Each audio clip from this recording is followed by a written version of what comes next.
Hey, everybody. Um, hey, Sandy. Thank you for being here. Thank you for modding. I appreciate it. Um, while we're waiting on everybody to come in, hello to everyone on the replay crew. Thank you for being here. I'm going to be dropping the link in the chat for anybody that wants to come on and join me. Just a minute, and I'll get that in there.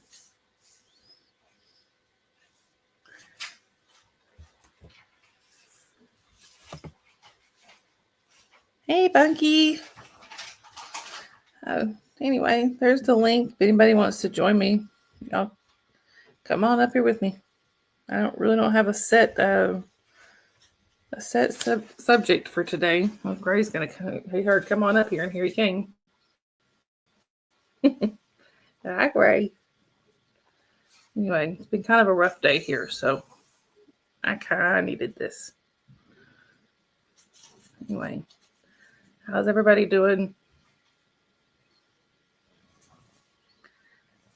Gray, you want to say hi? For those of you who were here last night, y'all probably remember seeing Callie. This is Callie's brother, Gray. Well, come on up. Come on up here, Becky. We've got some not so good news from my husband's doctor's appointment today. So yeah, it's been kind of a rough day. Taking some time to process that. Anyway, apparently he's got a heart murmur that's fairly loud that the doctor's concerned about. Possibly got a hernia. He's talked about him losing his foot or possibly both feet because of diabetic stuff. Oh, there she is. Hang on a second. Let me find there it is. Hey, Miss Becky. See everything. Hi, darling. What's wrong? What's going on, Bunky? Tell me, what's going on? It's just my husband's he got some news from the doctor today that we didn't really like. They said he's got a heart murmur that they're worried about. Could possibly have a hernia. And he was talking about he basically has no feeling in his lower legs and his feet. He could possibly lose one or both feet. It's yeah. It's a neuropathy? Yeah, diabetic nerve issues. Oh, yeah. So it's a scary time. I think the thing they were most concerned about was the heart murmur. Apparently, it's pretty loud. Oh, really? Yeah. Which that's the first we'd ever heard of that. I mean, he had a heart attack about a year or so ago, but they said that it was caused by some kind of internal bleeding. They didn't think it was actually an issue with his heart, and now we got this. So I don't know. I don't like it. Like they're not going through enough, huh? Right. I'm sorry.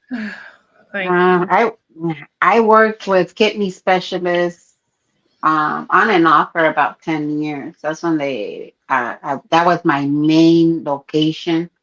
And then I would float to set up new programs or whatever they were doing for the medical group. And then I would go back to my location. But it's a scary time. It's a scary time for you and for him. But, It is. And especially with having the little one. Especially with having the little one around. She doesn't normally go to the doctor with us, and she went today. Oh. And she didn't understand. Of course, she's 5. She doesn't understand. But she understands your feeling. She understands that you and Dad are feeling something. Yeah, and I'm sorry, the cat's trying to walk across here. But she didn't understand why she couldn't be right beside her daddy. She wanted to be right almost in his lap the whole time. I kept having to tell her to come back, sit with me. Yeah. So we have another guest. Ooh, hey, Journey. Ooh. Hi. Journey. Hi. How are you? Oh, I'm in spreadsheet hell.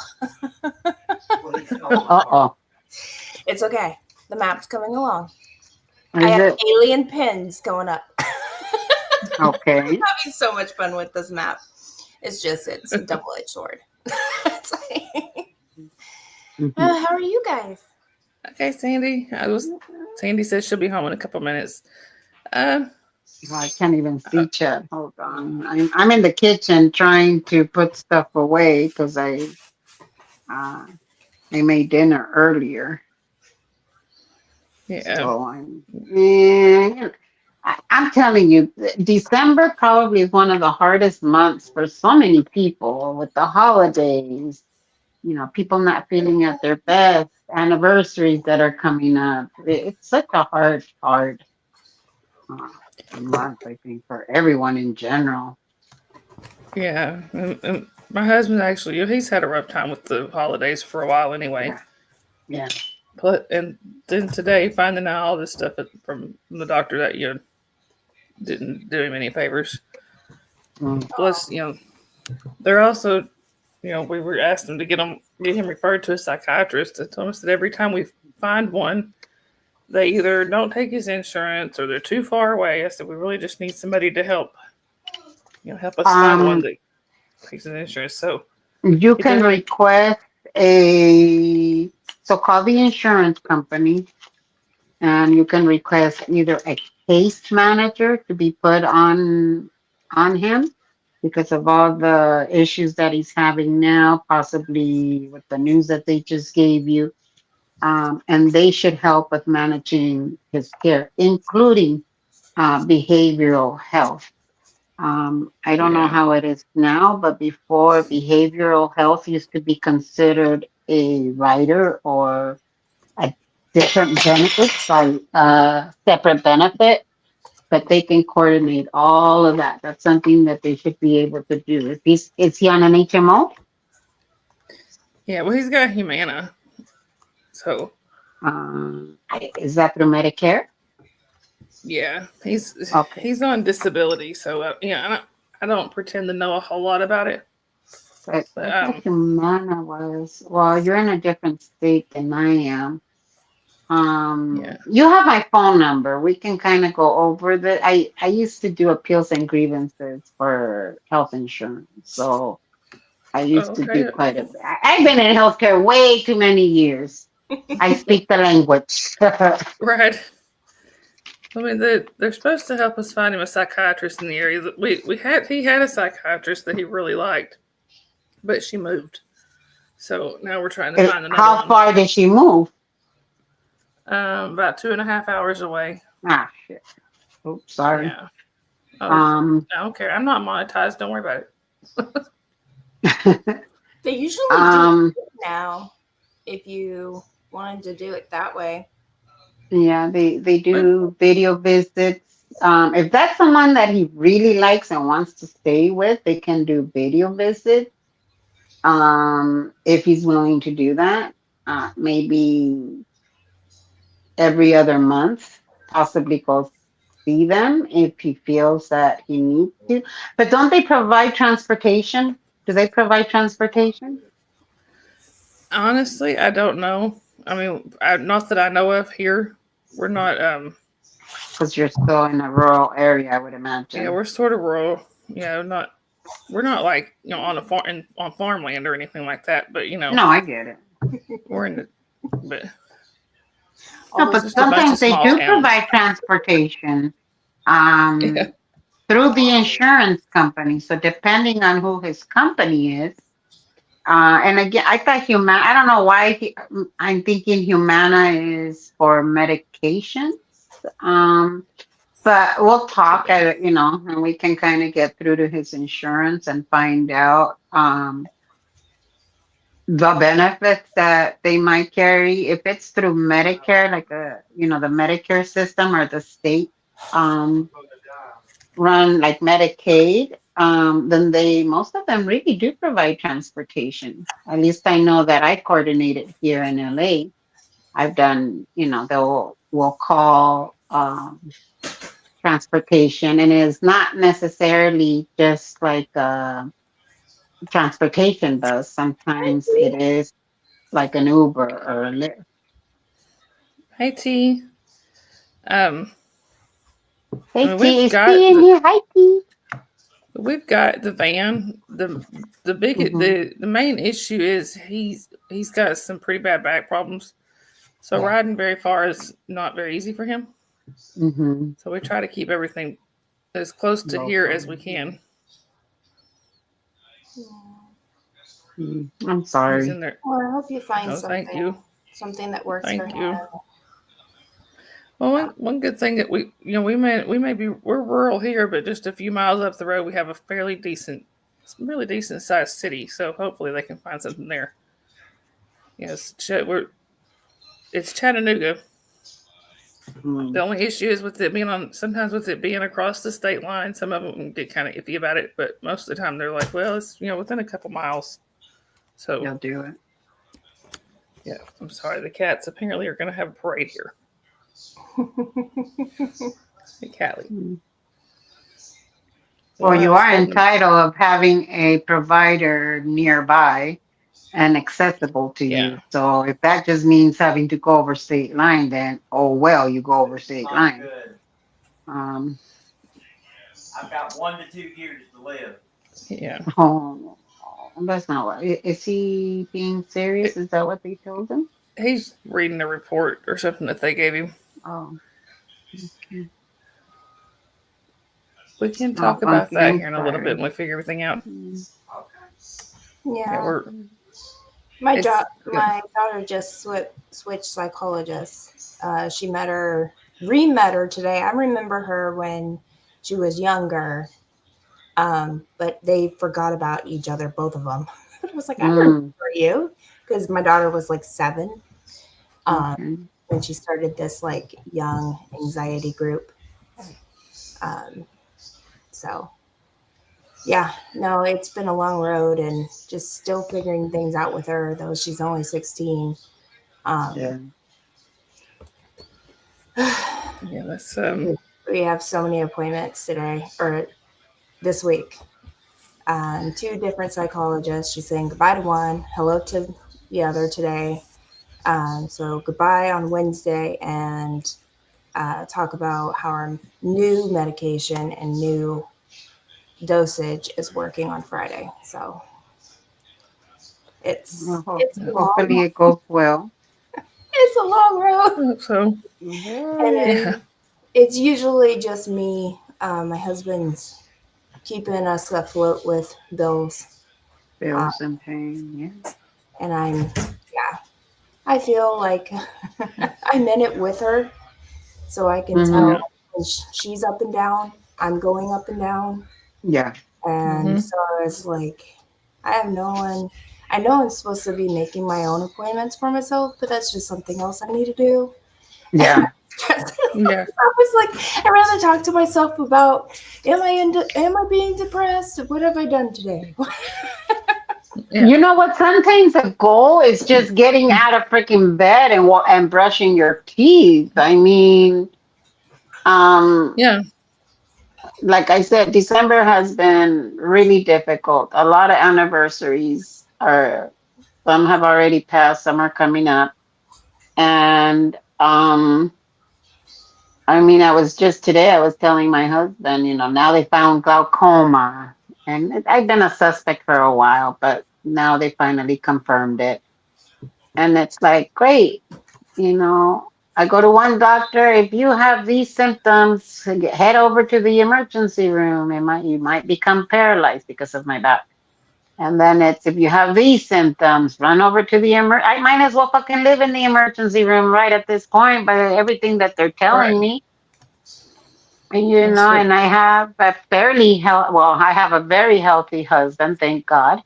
That's very supportive. But sometimes, I feel like I'm a burden. I'm used to being out and about, running around, doing my own shit, coming and going. And I've been very limited this year. And sometimes I feel like a burden to him. And we were just having that discussion today. Um, and he always has the right words, we're in it together. We're here to help each other. I don't look as you doing more or me doing more. We're a team. He knows, but you still feel like a burden. I feel like a burden, after, like I said, after being so able-bodied, and now it's like I'm so limited. The glaucoma is nothing. The glaucoma is just putting drops in your eyes, um, and hopefully they caught it early enough where there's not much damage to the optical nerve. Glaucoma is just high blood pressure in the eye. You put on the 2 drops. You don't feel it. You don't see it. You don't. There. The only time that it really affects you is if you have a detached optical nerve or cornea or whatever the fuck they're telling me about. But You know me. it still feels very, You can't chase. yeah. And no matter what news they give you, I cannot imagine how you and your husband are feeling right now. Yeah. You guys will get through it together, though. Yeah. Hard at times, but I trust me. Like Yeah. what he was saying, I feel like I needed to live at the ER. Definitely. Yeah, right. Second I go down, because all I have to do is turn my head wrong. So there was a time where I was afraid to even move. Oh, no, me. I know I was me. like, I'm fine. Oh. Fine as Well- long as they don't move, don't turn my head. I'm doing great. The ER is like, Yeah. you can't Yeah. live that way. I'm like, well, I can't live here. Right? It's like you're past your prime years when all you do is wake up and you're like, ah, shit. Yeah, I but lifted my eyelid. I lifted my eyelids wrong. this is sad at Wait a minute, how 42, and everybody that's dealing how with these issues are almost 60 or up, and I'm like, woo! Yeah. Yeah. Right here. I have had, I had 6 eye surgeries from May of 23 to May of this year. Every time I went in there, without fail, every time I went in for one of those surgeries, somebody, at least one person would say, but you're so young to have all these Oh. problems. I'm like, but they're still there.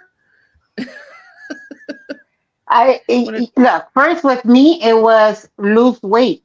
You'll feel better. Lose weight. These problems will resolve. I lost 250 pounds, okay? And I'm going to tell you, the difference between being 300 plus and being 120 pounds is that the doctors actually listen to what you're telling them, as opposed to just dismissing it as lose weight, you'll feel better. Well, I got to tell my doctor, he fucking lied. You lied. You lied. You told me I would feel better. No, I don't. But it's almost if I look at the big picture of all the appointments that I still need to make, it becomes overwhelming. So I have water, Chad. who's leaving? Hey, good night, Chad. Hey, Chad. Where is Clearwater, Chad? Clearwater Chad is in Buffalo, New York. Yeah, he is. I usually go into his chat and harass. I really don't I go in and yeah. Never been out on the But- East Coast, but I've been up in the Sierra Mountains. So I've been to the Rockies, and I went to, where is it? Oh my God! Right, it's past then, Fort Collins. Real beautiful little town, but after a couple of days, those mountains were just irritating the hell out of me, and I needed to go see what was over those mountains. And we went to Glacier Park. I loved it, but nah, I need the beach. I can't do mountains. I want my beach. So I'm the opposite. I like the beach, but I gotta have my mountains. There's Chad in all of Buffalo. See, He's under the snow. It would be different, but most of the time the kids had to be outside and talk about Sierra Mountains. Mhm. Yeah, let me go play in the snow for a few hours and get hypothermia. I can't do snow. I can't. No. No, Most of hate it with it. black eyes. Like, Oh, even worse. I can't stand it. I don't like it. I go to Big Bear over here, at the mountains where what is about maybe 3 hours away from where I'm at. We get a cabin and then I don't leave the cabin. I cannot do snow. It's too wet, it's too cold, it's too yucky. No. I want snow, and we don't my get enough. daughter wants it, but I was just like, oh, had to deal with it so much of my life that it was more of a chore. It wasn't beautiful when you are coming in soaking wet because you don't have snow pants, but because we were poor. But hey, let's Yeah. go to the snow every, Yeah. winter and spring, and live there for 6 months without any snow gear. Oh wow. Yeah, I know.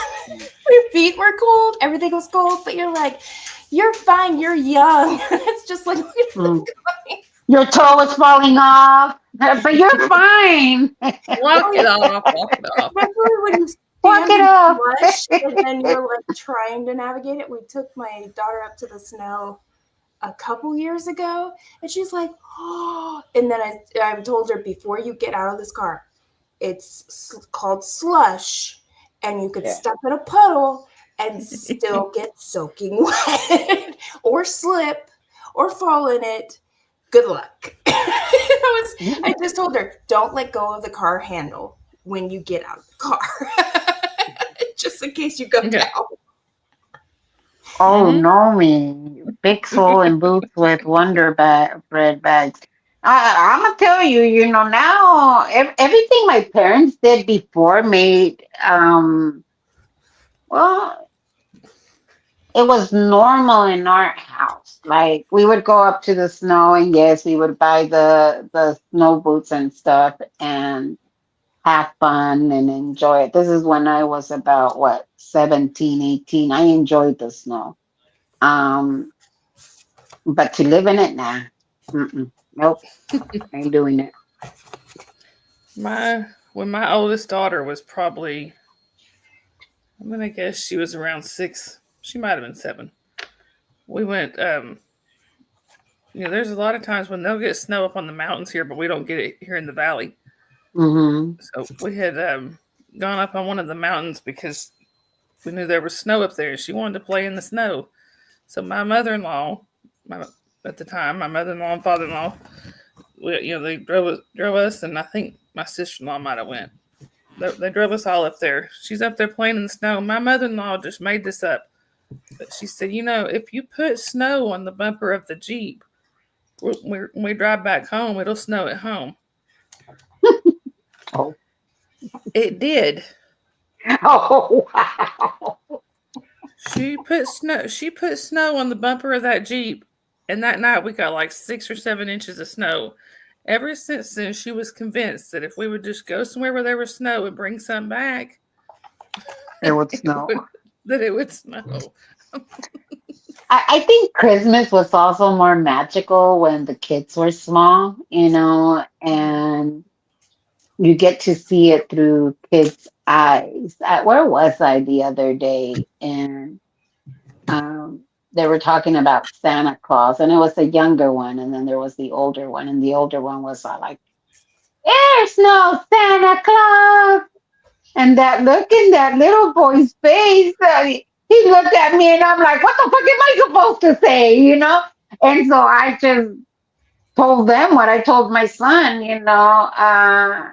the magic of Christmas and Santa Claus is if you believe in it, if you don't believe in it, then the magic is gone. And when my son gave me there's no Santa Claus, well, he didn't get a present from Santa Claus. And to this day, it's so funny. He's already in his 30s. And he's talking about, Mom, so do I write the letter to Santa Claus? And now it's just become one big, huge joke. Yeah. But when the kids were younger, and then we being Mexican and Catholic, we did what are known as posadas. And so We had what I think they already started. It's like the Advent to Christmas. And so that meant that every day one of our neighbors would host it.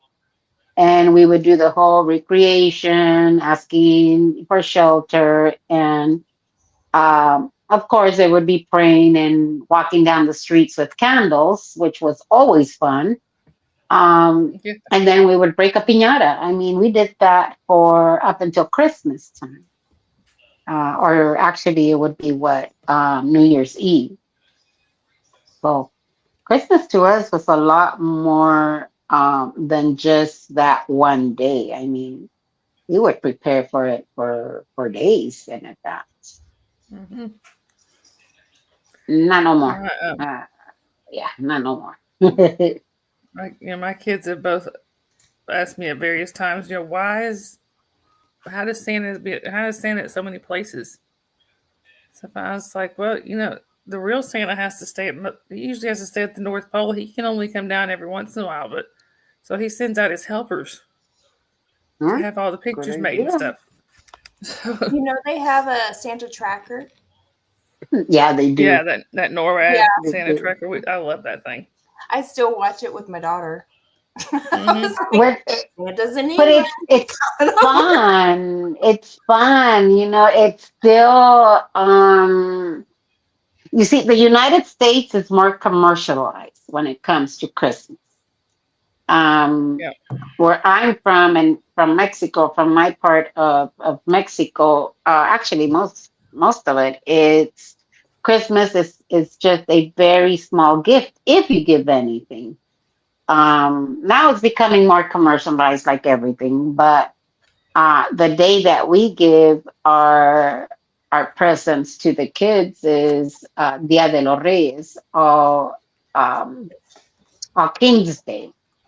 That's when they would get their presents. And then I believe it's also in January. It's Dia de los Niños, which is when we give kids their presents. So our gifting wasn't always on Christmas.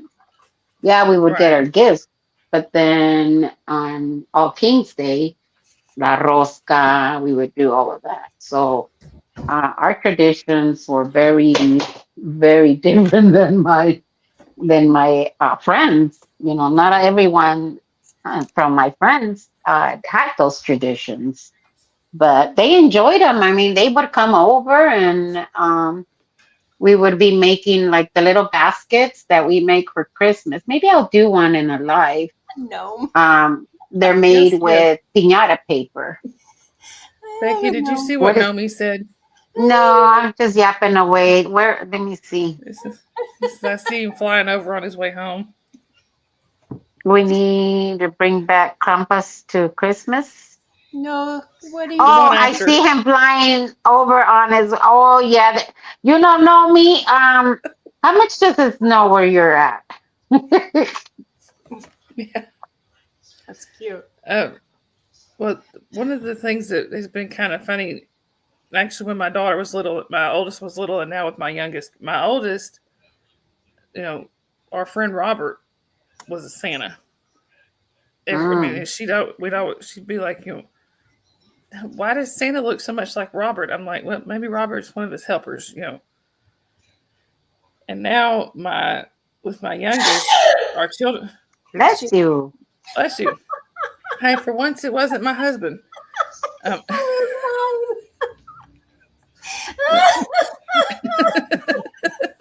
Which one did? Well, who did the sneezing? My husband. Oh. Scott, you have competition now. They say Now, bless I you. don't know. He said It's sorry. so good. No, it's And what is? Right. not Scott.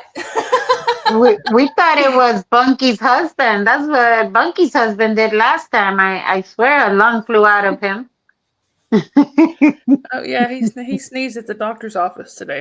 Everybody in the waiting room, kind of everybody in the waiting room Italy got a little has a startled. Christmas witch. Oh, Wow.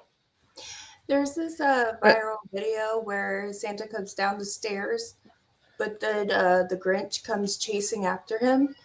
Terrified little kids. They're hiding underneath the piano. They're screaming, crying. Oh.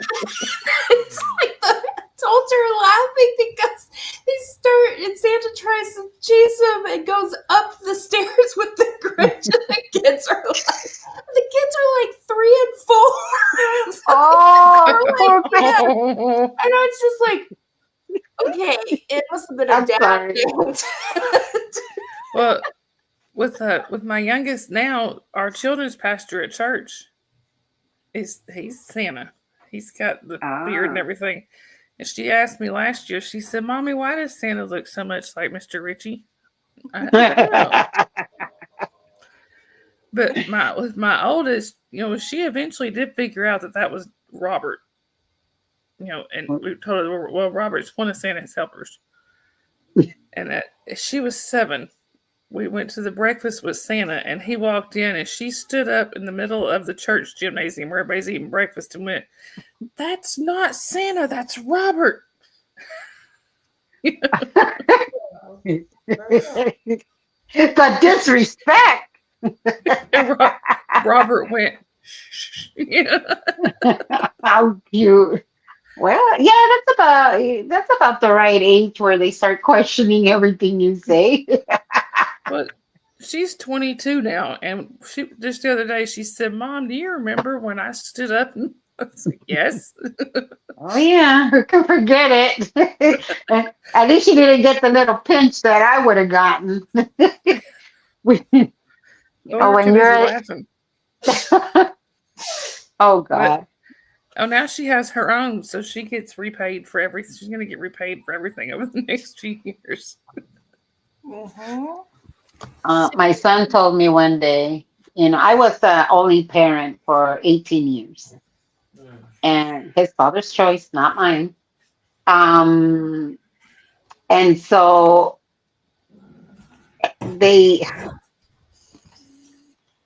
my brain just left me. It goes to show you where my brain is all at. You were talking about your daughter.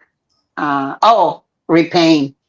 And so, as a parent, you always think, did I raise them well enough? Was I too strict? Was I too lenient? Was I, you're always questioning how you raised your kids. At least I am. Mm-hmm. And I guess he must have been reading my mind. I don't know what we were talking about. And he tells me, Mom, I can't wait to have kids. And I was all like, here we go. He's going to tell me everything he's going to do different, He says, I can't wait to torture them the way you tortured me. And the reason being is, I'm an only parent, and I felt like I was obviously always the one having to discipline, having to, do your homework and constantly after his ass. And I had to find creative ways to discipline my child. And, without smacking the shit out of him like they did us. But Yeah. I think what he remembers the most is I would tell him, "Kid, the dishes. I already did the dishes. Kid, the dishes. I already did the dishes." And he had put like God knows how many plates on back in the sink. "I'll get him before I go to bed. I'll get him before I go to bed." And he goes into the shower. And I'm thinking, okay.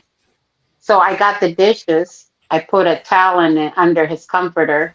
I put all the dirty dishes in there, wrapped it around the towel, and did his bed, and I go into my room. He comes out of the shower, and I'm thinking, let's see if he remembers. And all of a sudden, I hear this, "Really, Mom? Really?" And I tell him, "Well, I had to remind you to do the dishes. You said you were going to do them before bedtime."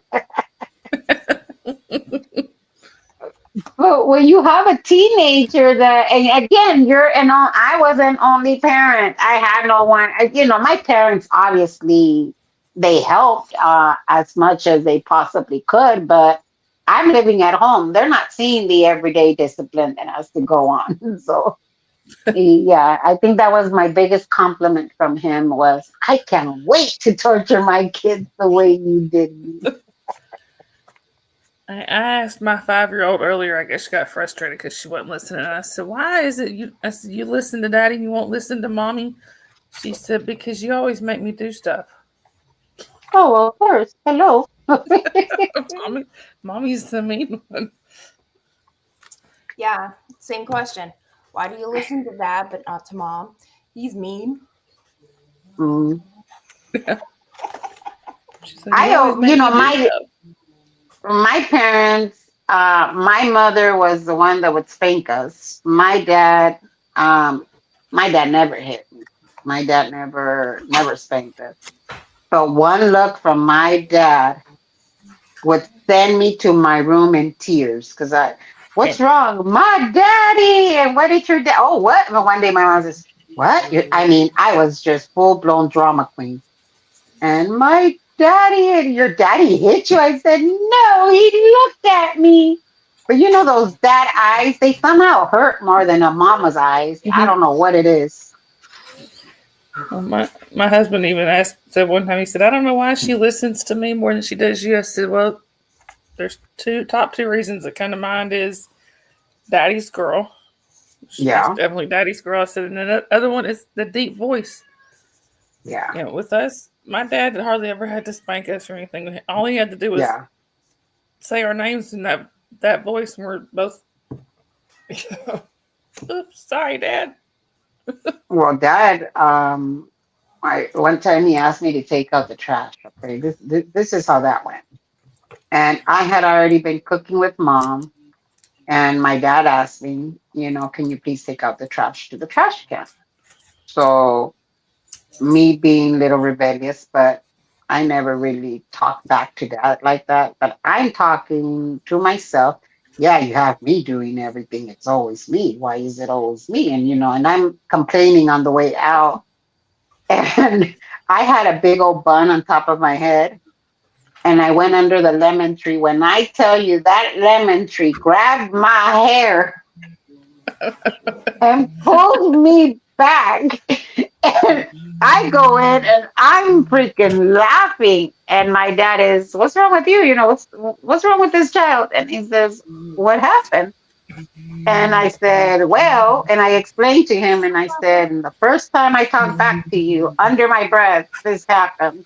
Oh, my dad got a Yeah. kick out of it. Yeah, my dad got a kick out of it. Hey, Papa. Um, What's Scott doing? oh, he's singing. Oh, I'm all like, what is that noise? He's just singing. Um, there was some packages that were outside. He's going out bringing them in a little at a time. You have to do it when the kid. Sometimes some of them you have to do when the kid's asleep. If not, she's wanting to help Hey, Papa Smurf. a little too much, Yeah. which is okay. But sometimes she really is. I mean, she's getting to the age where she really is a really good help. But sometimes it's just easier just to do stuff without so much help. Papa, I'm not telling Scott to sing the happy song you want him to sing. I don't think he would anyway. My mother was the same way, but my mother used to give us like, well, with me, because I was always in the kitchen with her. I think it was the only time we weren't arguing because my mama loved getting on my ass over everything. And, but in the kitchen, um, we started off at, you know, like, let's say peeling the potatoes. And then slowly she would give us bigger roles in the kitchen. So yeah, it was more time consuming for her, but at the end, I mean, I learned how to Yeah. cook. You know, I learned how to cook, and it's something that I still, you know, one of my last birthdays, from my mom being okay. Well, she was already diagnosed, so I didn't know how much longer we would have. So we made mole together for my birthday, you know, and um, No, Oh yeah, I know her recipe, so now I'm trying to teach it to the younger ones, but not all of them like that cooking. Papa said he Like was right at the now, I'm in the hospital, but kitchen. I'm in the kitchen right now. I dried some thyme because I grow my herbs, and as I'm talking to you guys, I'm, you know, taking the thyme off of the little twigs or whatever the hell they're called, just yeah. so that yeah. I mean, I love cooking. It calms me down. Papa said he was at the hospital today and got bad news. What'd you find out today, Papa? Because my Uh-oh. husband got some not so good news too. Oh, Like I said, Papa. it seems like it's the day for bad news from the doctors. I think today is a day where we all support each other. You know. Mm-mm. Papa said you're gonna go blind in one eye, Papa. I'm so sorry. I know Wait, how what you happened? feel. Papa This said is he's gonna go where blind in one Papa eye. you wear a pirate patch. And Oh, Papa, I'm Aw, sorry. I'm sorry, sorry, Papa. Papa. With I bad I news, can kind I try to find laughter. I can Yeah, kind of we feel your do. pain a little bit there, Papa, because this eye right here, if I do this, all I can see is right there. Just that little line. That's all I can see. The rest of it I can't see. So nobody I said know, pirate, Papa. right? You could totally rock that. But the thing I love with the doctor we went to today, he's been my doctor since I was little. I mean, I was Oh, wow. probably he's been my doctor since I was probably about 4 or 5, about my daughter's age. Wow. Um, Ow. so I mean, he's older. Yeah, he's pushing 70 ish. He was right. He's over 70 actually. But I tell him all the time, I'm like, you're never allowed to retire. Mm. And my husband even told him today. He said one thing I love about you is he said you don't sugarcoat anything. He said you tell it like exactly like it is. He does, and he doesn't sugarcoat it. That's one thing I've always respected that about him. And he told him today. He said, look, he said you've got to make some changes or it's not going to be good. He said, you know, he's talking about having a heart. He said, you could have a heart attack. He said you could just drop one day. You know, If it would be so easy, it wouldn't be so bad. But unfortunately, many times people don't just drop dead, unfortunately, you know? well, yeah. And the thing is, with us having the 5-year-old, she pretty much worships the ground he walks on and Of thinks she course. just thinks daddy hung. Thinks daddy hung the moon. You know And he didn't? What? What? I don't believe you. Of course, Daddy exactly. hung the moon.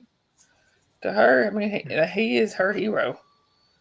Yeah. I can get My, yeah. upset with her, and she'll get a little upset. I mean, like if I get mad at Yeah. her about something, she might get a little annoyed or upset, but it doesn't really bother her. Daddy gets mad at her. That's the end of the world. Oh, of course. I was Daddy's little girl, so oh yeah, I know that Exactly. feeling. When I got pregnant, I was not a teenager, okay? I was what? I was 22. And Yep. when my dad found out, um, I thought I was gonna get my first ass whooping, because again, remember, we're Mexican. They don't care how old you are. Right. And he just came into the room and looked at me, and I'm in tears, right? I'm in tears because it's finally I gotta tell him I'm already past 4 months. I gotta tell him, Right. and he just says, you know, I expected so much more from you. He says, I Well, never would have thought of this, not from you. And he just walked out. Oh my God, how I wish he would have given me that ass beating. I oh think that ass, yes. oh yeah, yeah, yeah. That ass beating would have been better. Yeah. I understand. I mean, I'm still daddy's girl. Yeah, I'm 47 years old. Oh yeah. My mom and I kind of we snap at each other quite often, but with Dad, oh no, my heart couldn't take it.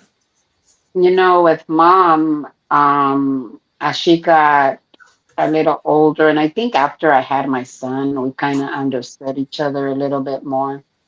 Um, I don't think she really realized that I was her scapegoat, you know. Hey, Right. is Friday in here? Hey, Prod. Friday! Yeah,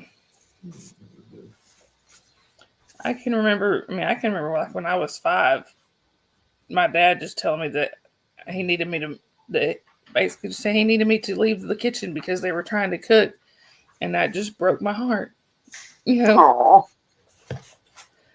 And I remember running off crying. yeah. I'm very grateful that I got to talk to my mom about, everything that I felt that was unfair that I went through with her. And, I got an apology from her, something that I wasn't expecting. And I Oh think wow. it's like, yeah, yeah. Because when I tell you, I mean, yeah, I was her scapegoat. I can't even deny it. It's not one of those maybe. Nah, I was. And and her sisters, sat me down one time and they were like, they tried. But yeah, she apologized, and I think it was the first time she really realized where I was coming from, and it was like, well, and I think I was her scapegoat because I was the one that always was near her. I always felt very protective of my mother. Um, I think I've told you guys the story many times. When my brother was murdered, I was the one that got the phone call, and I was the one that told her. I was 10 years old. So since that day, I always had like this sense that I hurt her because I mean, you can only imagine the screams, you can only imagine what went on. Um, and Right. I always saw it as I did that, not the guy who murdered him, but I did that. So I always felt like I was responsible for her after that. And she understood. I think for the first time, she kind of stepped back and really saw that I was, because she told me, well, you were like the public defenders to your sister, my younger sister, and you were the public defender to your other brother and your other sister, and blah blah blah. And I had to tell her, you never stopped to think that I wasn't protecting them, that I was protecting you. That Right. never, because she used to say that I would keep stuff from her. And it was like, well, yeah, I didn't want to hurt you anymore. When my other brother got stabbed, I was the one that opened the door. I was the one that also gave her that bad news. Wow. And yeah, yeah, oh yeah, trauma galore. But after that, I think she completely understood where I was coming from. Where it was, I wasn't telling you not because of them, but because I didn't want to break your heart. I guess that's why I was always walking a straight line. Like I never wanted to be the one to disappoint her. Right. But I mean, you grow up, you learn, and like I said, luckily I was able to talk to her about it before she became too ill. Yeah. That's so kind of similar to a discussion that Scott and I were having the other day about, people grieving differently. I said just because one person grieves different than another doesn't mean that they're not Hurting. grieving too. Yeah. It's just different. You know, I'm Well, one that I I will go. Sorry, that's just because no, go ahead. I will go. I'll go in shock for a while. I may cry some at first, but then I don't cry for a long time, and then all of a sudden it'll just hit me out of nowhere. But Yeah. that's why he's like, I hardly ever see you cry. You know, like when we talk about family members that have passed or something. I said, it's just I've never I said, I feel it. The heartbreak and it hurts. That's just I don't. For some reason, I just don't cry. You know, I don't know why. I cry. I go into protective mode. Well, I go into that protective mode. Well, he was asked me. He's like, well, why? He said, why don't you talk about this one or that? The person or that person that's died. I said, because all it does is upset people. I said, all it does is hurt you when I talk about them. So that's why I keep it to myself. You know. And I think I was the opposite. I wanted to talk about, like when my dad passed away, and the holidays were coming that first year. When I tell you that our Thanksgiving used to be 60, 70 people, it was no joke. We used to have huge Thanksgiving, the whole family. And the year Yeah. he passed away, not one person invited us to Thanksgiving dinner. Not one. And my Wow. family was, well, I don't want to do anything. Um, and I said, fine, then just let me have the kids because my nephews and nieces are everything to me. And I just told them, let me have the kids. You guys don't have to celebrate, but these kids are still young. They're still looking forward to Thanksgiving and everything that comes with it. So I'll go Mhm. pick up the kids and you guys can stay at home. I had a dad. I'm grateful that I had a dad and I'm thankful I had a dad. So Yep. um, I went and I bought all these Thanksgiving themed dishes and cups. And I went all out for Thanksgiving. And when I called my siblings and I was like, I'm going to go pick up the kids, um, mom tells me, well, what if you bring everything here?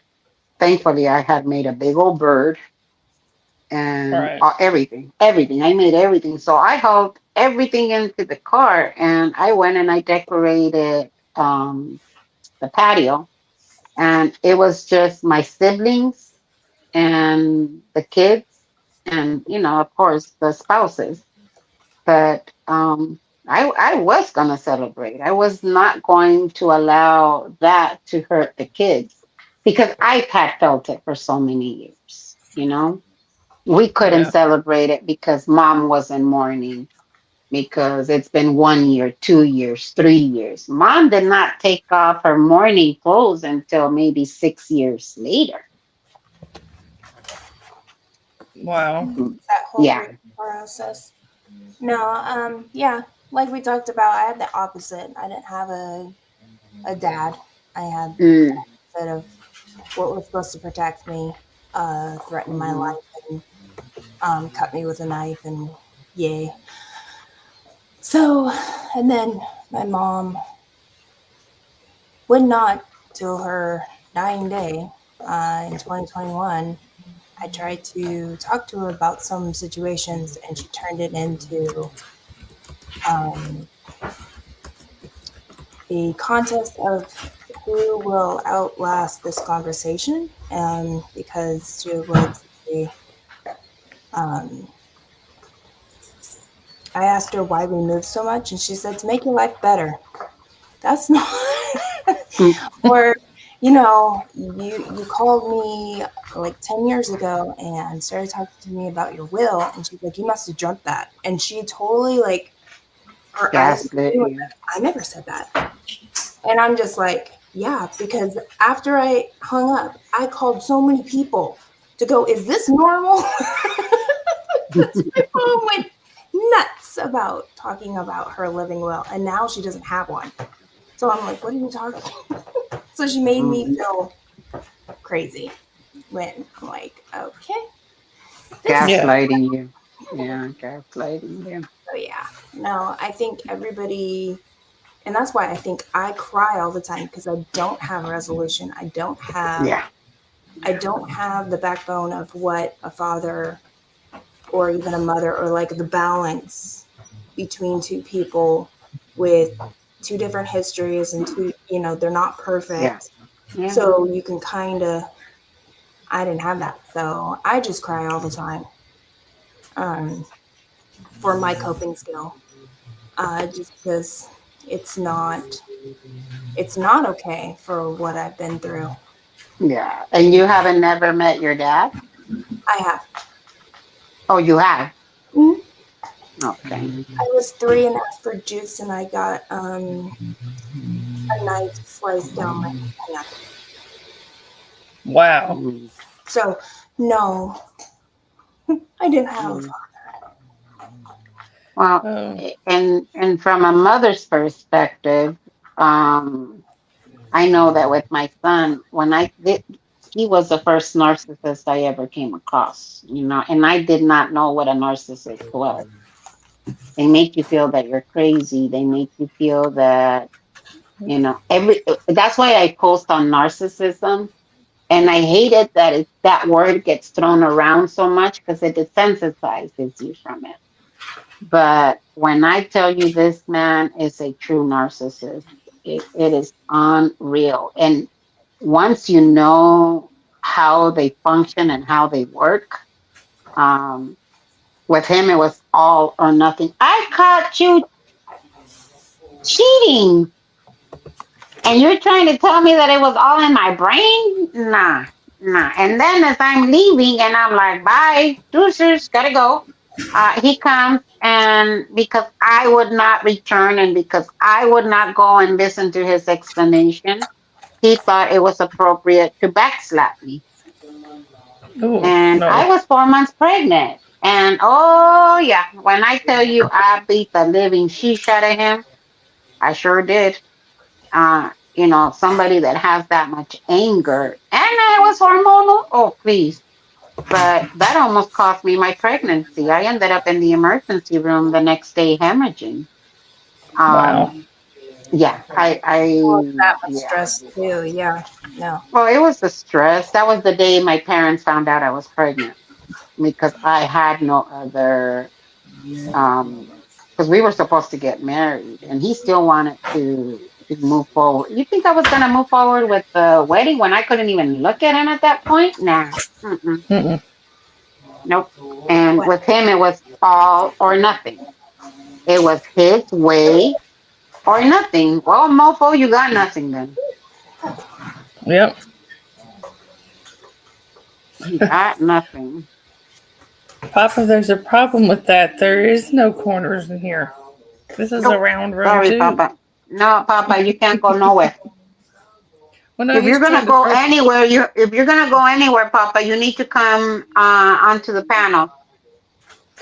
He's trying to throw people in the. He's trying to throw people in the corner. Is he writing reports on me? Yeah, apparently on you and Gnome and Fraud. He's the Fraud's player, Brody. He's the player. He tried to play me and he ended up in a red room. He sure did. yeah. Okay, you have a toy?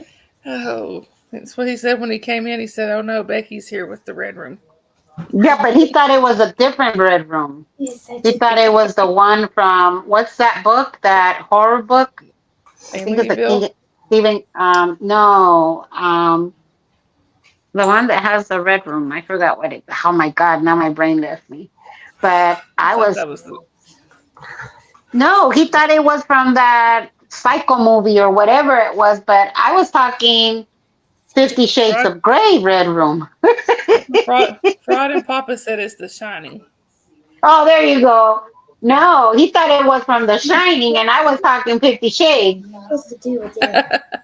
So it was just funny because he was petrified of me, and here I was. The Shining. No, not The Shining. It was from 50 Shades, Papa. I Fraud don't said know if we all that's know the truth about scarier. Papa. That was, yeah, he's the player. Papa said he's shy. Like, he's not shy. You aren't Stop shy. it. Girl. Papa and shy do not belong in the same sentence. Mm, Was Sandy I know, joining you? Papa. Sandy Diaz, Sandy's my mod. Oh, One I of thought you them. were joining the panel. Well, excuse me. I got great mods too. Yeah. No, she could come up on the panel if she wants to. I don't try. have anything, little one. I don't have anything. I've got You stayed at the Stanley Hotel from The Shining. It's good. Oh, Nomi. Oh, ay Dios mío. I think it'd be cool to stay there just to say you Oh, did. come the next time. Oh, This- Nomi. Wait This a is minute. Bella. Apparently Bella was coming to say hi, y'all. Oh. Where's the Christmas rug over there? It's no longer underneath the tree. Oh, I got Excuse you, that's mine. well, Bella here is one of the kittens I was telling y'all about the other day that we were supposed to rehome all the kittens, and all 4 of them are still here 3.5 years later. She's one of them. It's in Estes Park, Colorado. I've been to Estes Park. We got my parents came over last night and brought us. We got an entertainment center it's part of our Christmas, and I got up this morning and there was like 4 cats Oh gosh. all over it. Scratching post. Thank you, Just Papa. laying on Oh, they it. better not. No, They were just they were sitting there watching something. There was like a reflection or something that was you could see up on the ceiling. They're all sitting there looking up at that reflection. Then I'm highly I found- allergic to cats, Hi, Sandy. but I think they're the cutest. See, my sister's allergic, but she still has a cat. I'm like, but if you're allergic, Yeah, I'm allergic to it. I'm allergic to so many things. Mold is my number 1 allergy that I need the EpiPen for, and bee stings. Yeah, those Right. are the ones that will send me into an anaphylactic reaction. and my ex-husband had to carry around either liquid Benadryl or an EpiPen because he Yeah. was allergic to bee stings. I found out the hard way. I was allergic to bee stings. Papa said he has to have surgery on his eye to clear a tear duct. And Oh. Nomi wants to know if it's a roto-rooter. Well, for for the Stanley Steamer car. Yeah. For Or- Pop- Oh, it could have been. Yeah. I Oh, think Papa, I On the think what? Nomi's asking if they're going to use roto-rooter on your eye. I don't think he knows what Roto-Rooter means.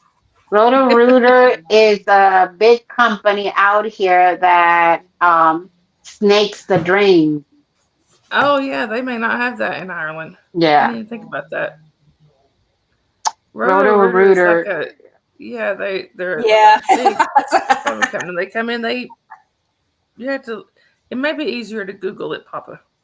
They unclog your drains. That's what he's trying to say. You know, with the snake. Yeah, like my husband just said, they're like a septic company. They come out and unclog your drains and your septic tanks and all that. So if they're unclogging something in your eye, you may need a roto-rooter to do that. Yup. Do you have a They may- plumber? Someone have a that plumber? Well, I'm just wondering if that's what they call it in Ireland. Yeah, Oh, I think. oh, Papa Smurf. So T and I spent over an hour on a live together trying to figure out this address. Why does a village not have any numbers? They all have the same like street and county, but they don't have numbers. What do you do with that? That's in How do Ireland? you mail? Yeah, how do you mail? We had to drop our little guys in the map and walk around because Narcanon bought a building and it's empty. It used to be a school, and there's been protesters and everything, but we couldn't find the address. Okay, you have plumbers. Plumber for your eye. Yeah, the plumber for your eye. Papa said he never knew that himself. Well, it was frustrating, and I'm really upset. I'm about to call Ireland's post office or something. What the heck are they doing over there? I want to mail them something, and Address? you know what we should all do? Seriously, you know how Scientology loves sending shish to you because they send it to me. I get all this Scientology news and all this Scientology pamphlets. I think we should all start sending them mail. All of the people that left Scientology and all of the never ends, and just start bombarding them with mail all over Well, the I'm place. getting this map ready for you guys, so Yeah. it's education and whatever you do with the education. Maybe you want to educate them. I don't know. I would imagine somebody would be collecting the mail. You know what? Now that I'm thinking about it, um, oh, Sorry. I got some ideas now. It goes I through like what security. Fraud said. It's just- Start sending them anti-sciento flyers. Yes, that's what I'm talking about. And just have like a big dump of anti-Scientology. I don't know what they would do with all of that. I mean, I get one pamphlet Yeah. like twice a week. I think Pup Groomer could help us with that. Oh, my yeah. thing is I'm friends with a couple of scientists now. Oh, okay. I'm undercover, and I'm getting the insight of what they really get out of it, and it kind of like a behavioral type. What the heck is going on? This one person, I think she's in her 30s now or late 20s. She went through a drug phase, like goth and all this Yeah. drugs and everything. Well, she belonged to that group, right? Scientology, she read Dianetics and got into it, and then went and now works as a staff member, or at least she's, I don't know, parishioner or whatever the hell they call it. But she says they saved her life, and now does all these courses and promotes it all on social media about how wonderful Scientology is. It's like she went from one group that dresses alike and does alike to another group. Yeah. Love moms are dresses alike. And I think people are just whatever that word is. Susceptible. Yeah, trying to feel love and belonging. And I can kind of understand the beginning of Scientology actually helping you, because it's all taken from other areas of psychology, self-help. But I don't understand how people don't see it's a cult. Well, because you're in it. I would imagine it would be like, I don't know, being in a jacuzzi and you go in from a cooler temperature and it's slowly building up and you don't realize you're cooking your ass until, you almost pass out, kind of a deal. I would imagine it's kind of like the same thing. You're in it. You're getting desensitized to all their, well, I'm gonna just call it, to all of their bullshit. Yeah, And somehow they make it make sense. It's just his words in books. It's all gibberish, and it doesn't, especially with having your own schooling, like, wherever you went to school, is nothing like Dianetics. Dianetics is word salad. You could totally tell it's, and he makes up things. There's words that it's like you're learning some crazy man's words that either are made up words with made up definitions or actual words, and he just twists the definition, and voila, his word is truth. So that's why I just Right. don't understand. Like, are we not educated enough? Are we not? Well, I'll tell you from my cousin's point of view, because she almost got sucked into it. And she was going through, she had a bit of trauma herself. And she was trying to better herself. And she was reading Dianetics, it was on the commercials everywhere. And a friend of her got her into it. Um, and so she's thinking that reading this book is a self improvement.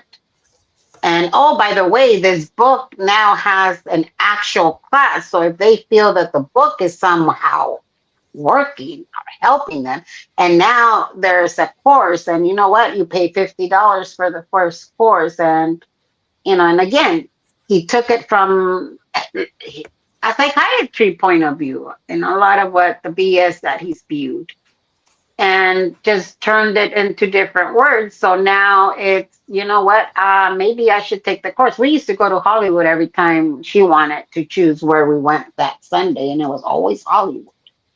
And what got her out of it was some ritual that her friend was doing. It kind of wigged her out. And then my mother finally told her, she used to live with us. My mother finally told her it's either the book or this house.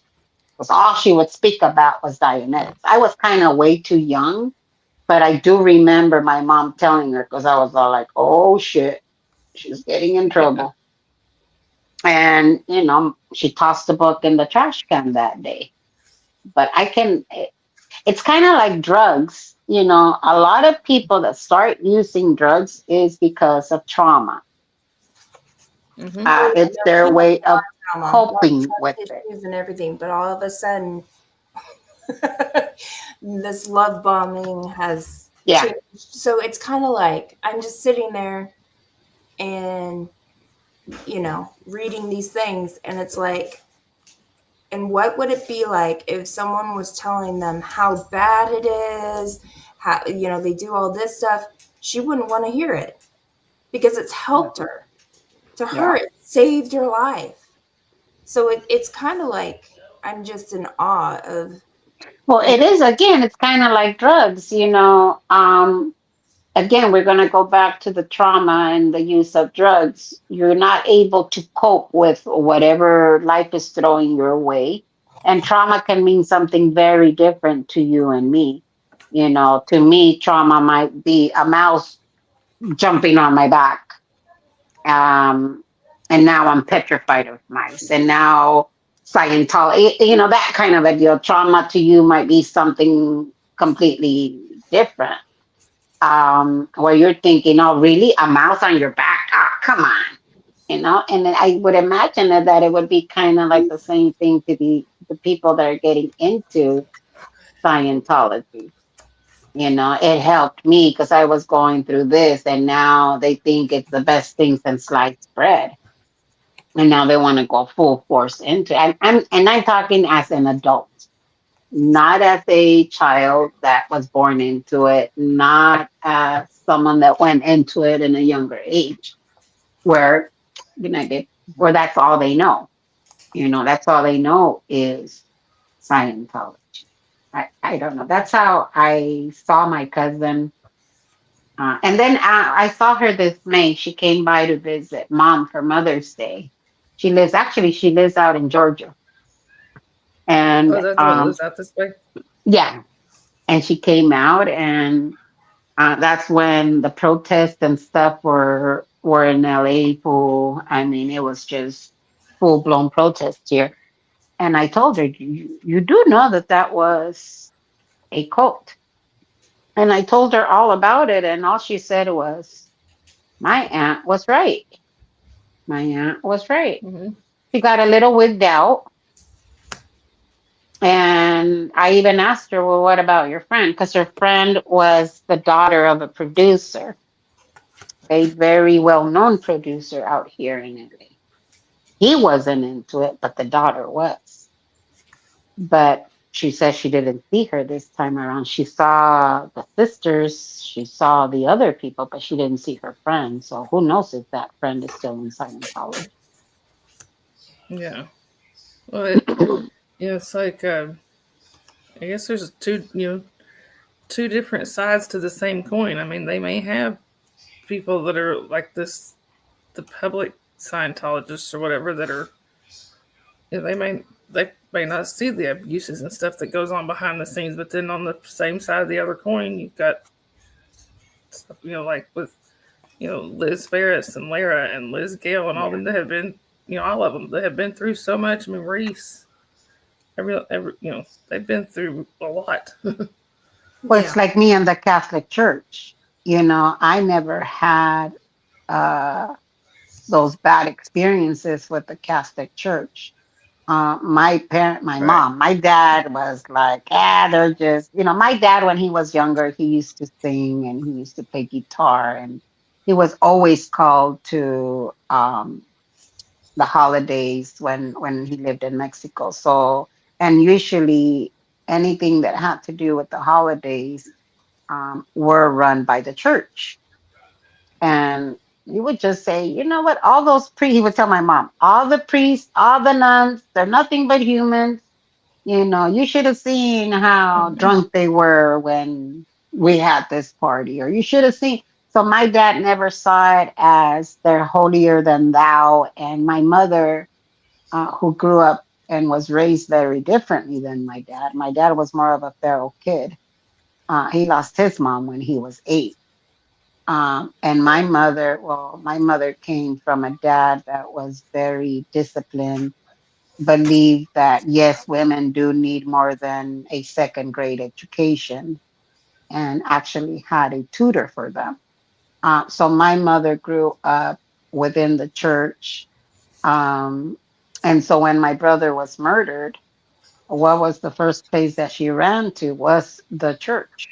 And we would have the priest over, and he kind of counseled her through her grief. Um, but after all of this stuff that was exposed from the Catholic Church, everything that was exposed to, and uh, I see it from a very different point of view that I'm sure the victims see it through.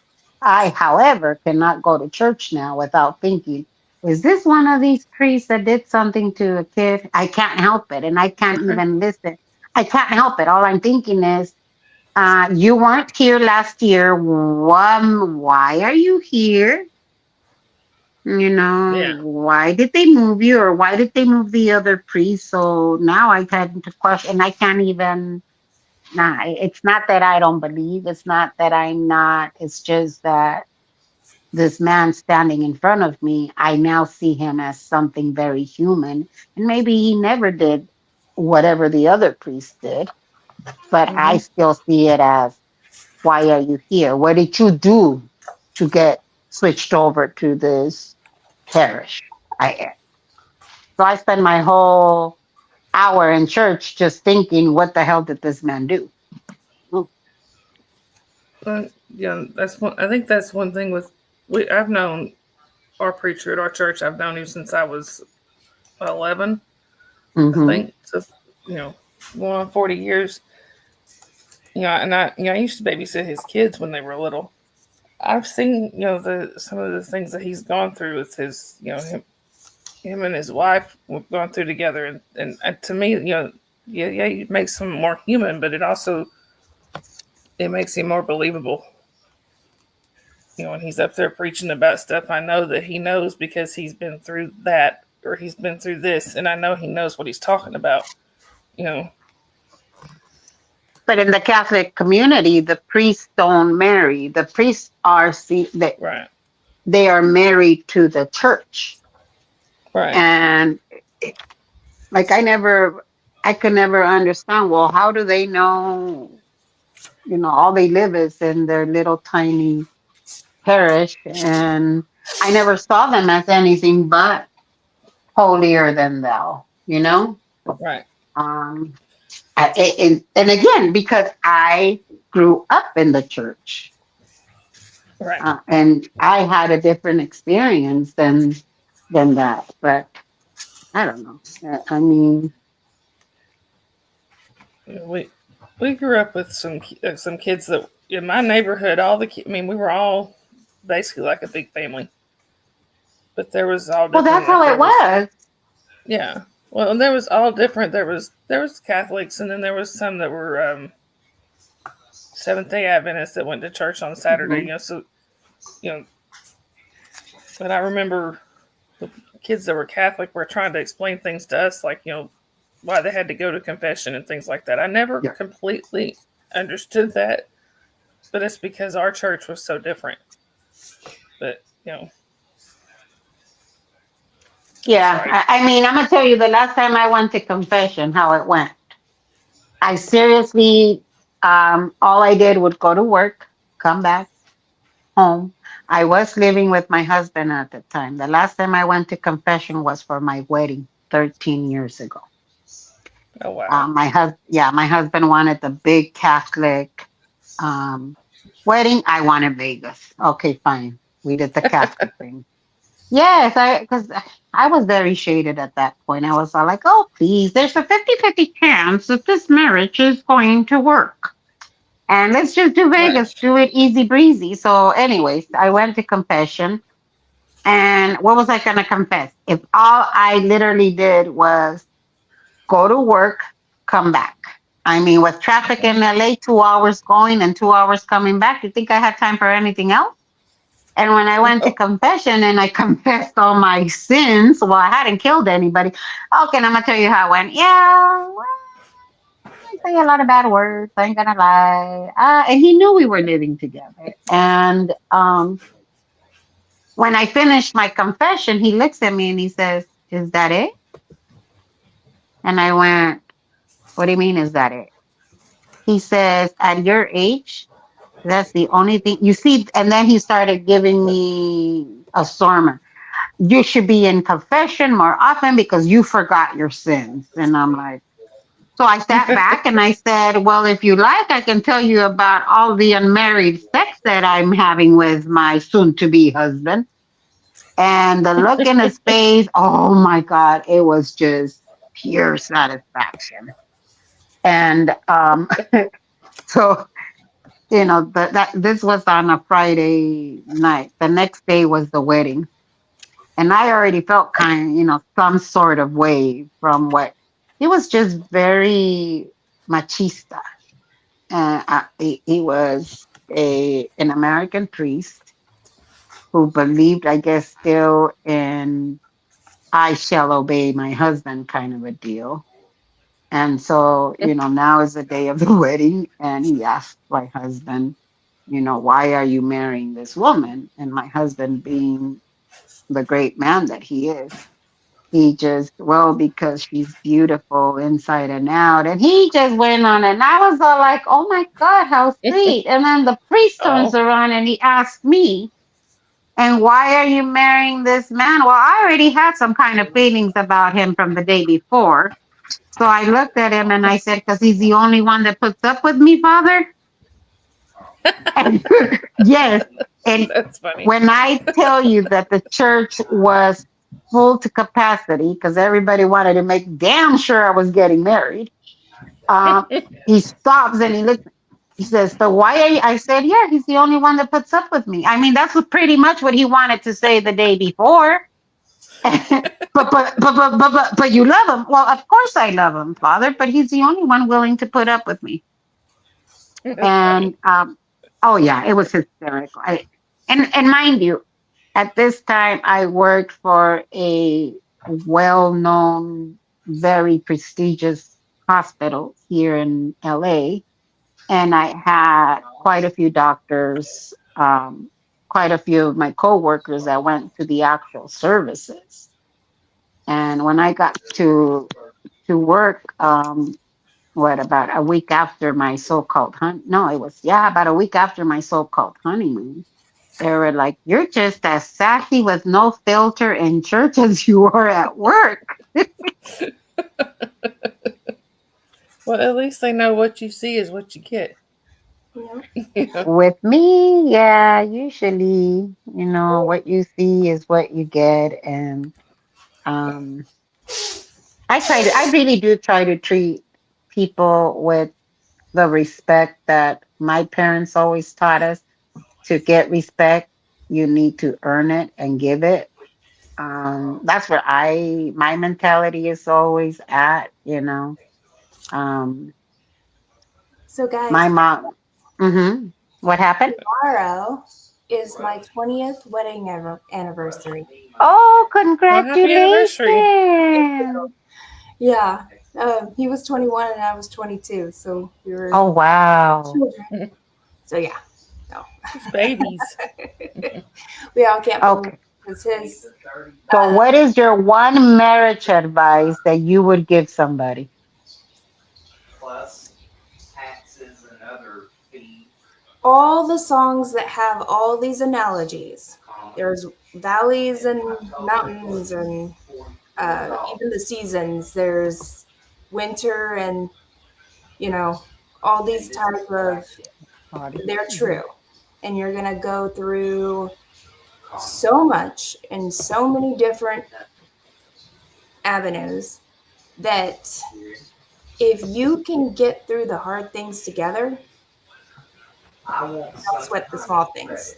If it's the other way around, I would work on coming together when it gets really hard. I would work on that because that's when it counts, because you're two separate people. You have two different, and we're growing individually as human beings. And we're definitely not. Oh, please let me in. T wants in. I'm sorry, my thing was not. Oh, Oh, sorry, T. hey, T. So, Hey, T. Ay, hermosa. Look at how pretty you look. Oh, no, I And am a sweaty hot mess, mate. I've got no makeup on. I'm sweating. And hi, It's so Carrie Ann. hot. give us some of that Yeah. heat right now. And I'm like, All over. what Amy? I love the hair. And Oh, hey, no. Carrie Ann. And It's all greasy and yucky. I'm just chucking it out the way. I was just bored, and I saw you guys on, and I thought I'd just come and have a Sandy. chat. And It's like a little couples meeting, isn't it? I'm sorry it No, took me a minute to see you, T. I didn't. You were like the way you were stacked on there. I didn't see you down under So I was there. going out Didn't there. scroll up. You're like, please let me in. I'm like, Let oh. me in. Let me in. That's all right. I'm only there about 20 minutes. It's okay. I'm joking. I'm Oh, sorry. I'm not like, oh, wow. Hey, Carrie Ann. Oh, yeah. Congratulations Very- on 20 years. That's amazing. Thank I you. know, right? No, definitely the first 7 years was, No, me. that's for sure. But Thanks, and when Naomi. we love each other and come together when it's really, really hard. And I mean, just put more time in it, unless it's abusive. Like, Yeah, I agree. because my husband needed to learn not to say those words, and I needed to not retaliate. That's how that's how the first 7 years went. They were very, very Communication is key. and we look back at it and we're like, why were we such jerks to each other? It's like, I don't know, get out of our own way. Like, we wanted to be right, and it's, yeah. So now we have a teenager that wants to be right, and we're both going, we're tired. Can you just move out? Oh, You Well, can be right. you were babies. You were babies. You were still learning. You were still trying to find your own way. In my case, I got married when I was what, 40? And that's the good. That's one great. thing, yeah, the one thing my mother did tell me, she said, you have a very strong will. And all what now my parents were married for 50 years, okay? And the one advice that she did give me was never call him out of his name, because once you lose that respect, it's very difficult to earn it back. That was, and the other thing was, you're going to get into arguments. And I know you, my daughter. Sometimes you're just going to have to bajar la mirada, lower your eyes, is a sign of submission. And so she would just, sometimes you're going to have to swallow that pride and, lower your mirada, bajar la mirada, lower your eyes, meaning submit to him. And that to me was the most difficult thing. Because I was like, submit to him? Who the heck? What? Submit to I can't who? imagine you submitting to anyone, Becky. Believe it or not, my husband is very, his temperament, he has a very gentle temperament. Um, he's not one to scream but I know him. And if I say, for example, I want to go out to Big Blue, and he says, okay, well, what are you taking? Then I know he's in agreement. If Yeah. I say I want to go to Big Blue, and he says, oh, you want to go to Big Blue? He won't say no, but I already know that to him means I'm not liking the idea. So Yeah. I just, okay, well, he said no. And not that he said no, but again, because my husband is so even tempered, I think from this whole time that I've been, going out there and the encampment, and one time was just when he straight out, flat out said, no, you're not going. Yeah. And I mind gotta you, I show was out there for 24 hours, so he had Yeah, a right to wow. say that. Yeah. I gotta show you all these pictures Carrie Ann sent me. I don't know if her little No, her how dog was the Orion. surgery? Let me see. Can y'all see this? I Oh, don't know if you can see it or not. Hold on, let me make you bigger because I'm on my. Oh, there you are, puppy. Oh, He's in a stroller. He hurt his back. He hurt his back, so Oh, she's having. Oh, oh, isn't he everybody cute? froze. did it go well, Carrie? And Do what? they expect, full recovery or see how it goes? He had surgery. I know Carrie I Ann. know she said that it went a little better than expected.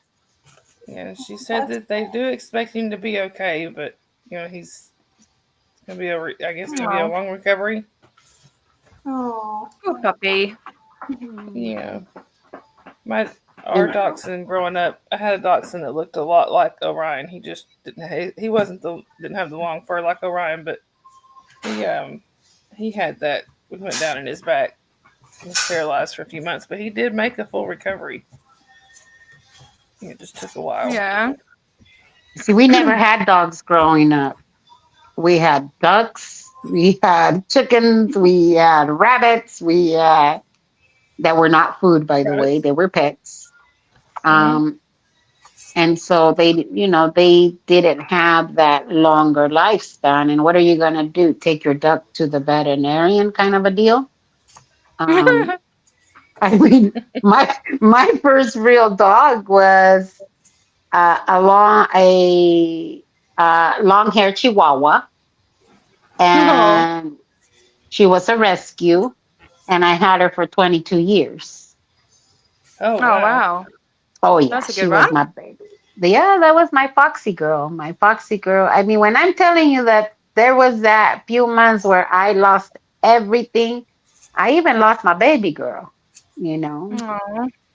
But oh yeah, she was funky and feisty, and yeah, she was just like her mama.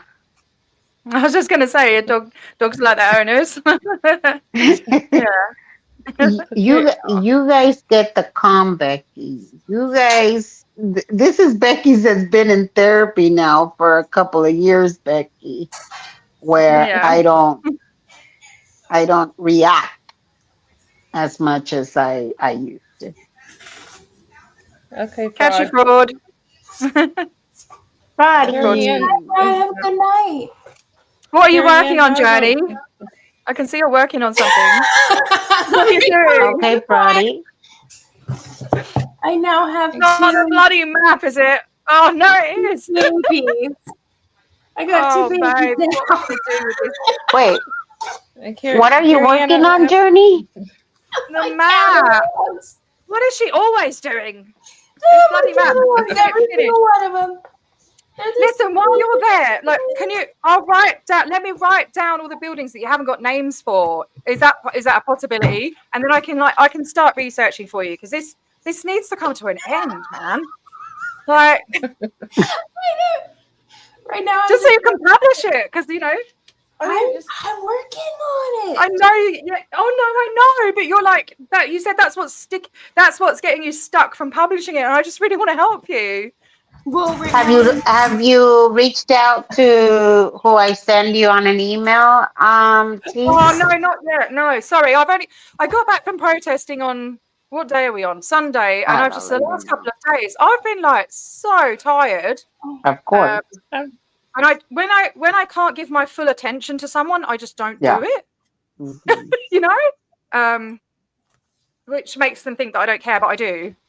No. The reason I asked was because if not, pass it on to Journey and see if it's something that they're able to work Did on. I tell and you help about out. that? I told you, didn't I, Jenny, about the person that Becky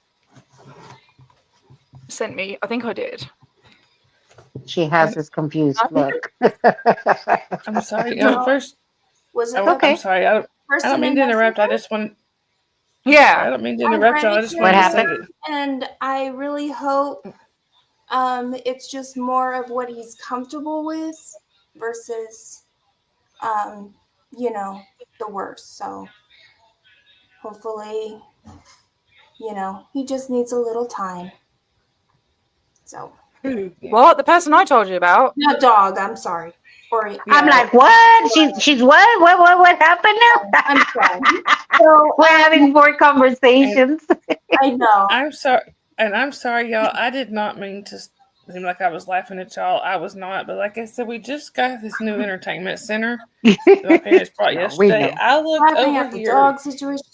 People. Well, I looked over here, and apparently Dakota, one of the cats, the big one I was just holding. Apparently, it was a little further down than he thought. He's over here. I looked over, and he is hanging on the edge. He's still got about a foot or so to drop, and he's hanging on the edge. He looked like one of those cartoon characters hanging off a cliff, just very slowly losing his grip. Does he not know he's a cat and he has 9 lives? I don't know.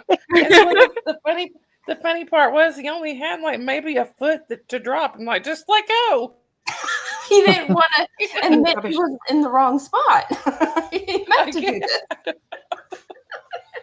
But it's just very slowly, like one of those cartoon characters. Let's see. What did Carrie Ann say? Carrie Ann said about her doggy. I saw it up there, but my brain doesn't work right now. Wait, what did Carrie Ann? Oh, there you go. They Oh, there you expect go. a full recovery, but they were also expecting some use of his back legs by now, and there hasn't been any. And on the other hand, he seemed to pee on his own today. So, Oh, yay! That's an improvement. So realistically, it's touch and go. Well, Carrie Ann, we are sending positive healing vibes, and hopefully, Push through, it's like when they're running around driving us crazy. It's like when our parents used to be like, our first steps. Oh, they're walking. Our first words. Oh, they're talking, and then it's shut up and sit down. And it's kind of like the same thing, and when we're quiet, I know that when my doggies are not feeling well, I want them running around digging holes and. Yeah. Oh, Carrie Ann, I'm sorry. When my youngest daughter was, my oldest daughter was little, there was a T-shirt. I almost got her one time. I don't remember why I didn't get it for her, but where I worked at Kmart up here, and I remember they had a T-shirt that said, my parents taught me how to walk and talk. Now all they want me to do is sit down and be quiet. My son was non-verbal till he was 4, so I couldn't wait. I was the opposite for me. I couldn't wait for him to talk and hear him say "mummy" and "I love you" and stuff like that. But now he's 11 now, and I'm like, I don't know. He's pretty good. He's actually a really quiet kid. But when he starts talking, he's it's like he's saved it all up. Yeah. Yeah. Bless him. Yeah. He likes to talk about Well, anime a lot. Well, my Is he oldest hyper was, focused? Oh, sorry. Go ahead. I'm sorry, just gonna say that's kind of how my oldest was when she was younger. She was kind of shy and quiet, but then once you got her actually talking, she would talk your ear off. Now my youngest, on the other hand, she doesn't take any time to warm up to anybody. She was literally my husband went on a daddy-daughter date the other day, and he said she was literally going from table to table at the restaurant, saying hi to Aw. everybody, talking to everybody, and he's like, "You come back and Aw. sit down." And she's like, "But I have to say hi to this one." That's me. I Aw, remember that's when my daughter was at 8 or 9 months old, she learned how to wave. So she would go like this. Oh, Aw. My husband always would take her to the store so I could take a shower. And he would be, because I couldn't take a shower otherwise. I couldn't be by myself. She was screaming if I wasn't holding her. Aw. He's holding her and she's waving to everybody. Aw. And he's like, this is the best. I get complimented all the time. And I was like, yeah, I know. Yeah. Aw. I get her the second you get home. Aw. I miss him being a baby. I love it. Aw. That's Yeah. Old now. Now I've got the grandbaby that should be 2 months. This should be 2 months old in a couple days, and I get to Oh, love wow. her. That's gone quick. Or not 2 months. I'm sorry, 1 month. Should be Oh, 1 Oh, I month. was gonna say, that gone really quickly. 2 months really Now- gone by. 1 month. But now I get to love her and give her back. yep. Yes. Yeah. You see, I want that. And Right. but no, my son wants to do it right. He wants to Brian. meet Brian. someone. Yeah. Yeah. Yeah. That's, No, someone asked my daughter, "Oh, Hey, poet. mom?" Oh, there you go. She's 16. Don't ask. Oh. yeah. I was telling my daughter up until just not even a year ago. I'm like, I'm not ready to be grandma. Don't you make me grandma. Yeah, then she made me grandma. Yeah. But that's What's so That's funny all is right. that my daughter has been I'm ready to be a grandma. flat out said in kindergarten, because everybody's asking, what would you like to do when you grow up? Are you going to college? All this stuff like slams in her face, right? And she's like, no, I'm not going to college. No, I'm not marrying. No, I'm not having a kid. And she has been consistent every single year. She might marry, depends. Okay. She's not having a kid. She may adopt. And it depends on the if she wants to spend the money. So it's like it's slowly changing, but I mean for so long it's like, no, I'm not having a kid. No, I'm not married. I'm not even gonna date. I didn't want to No, have I'm kids until I was 29. I was like, nope, I'm not having kids.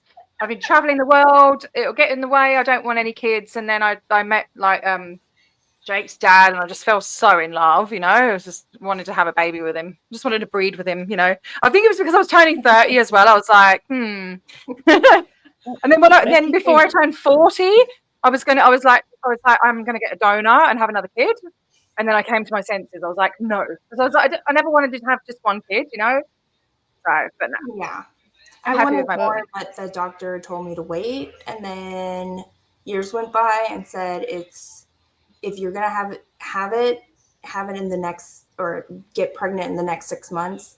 6 months went Yeah. by, and she's like, it's too dangerous. It's Right. So it cried. took 7 months for us. I was Yeah. like 35. I just cried.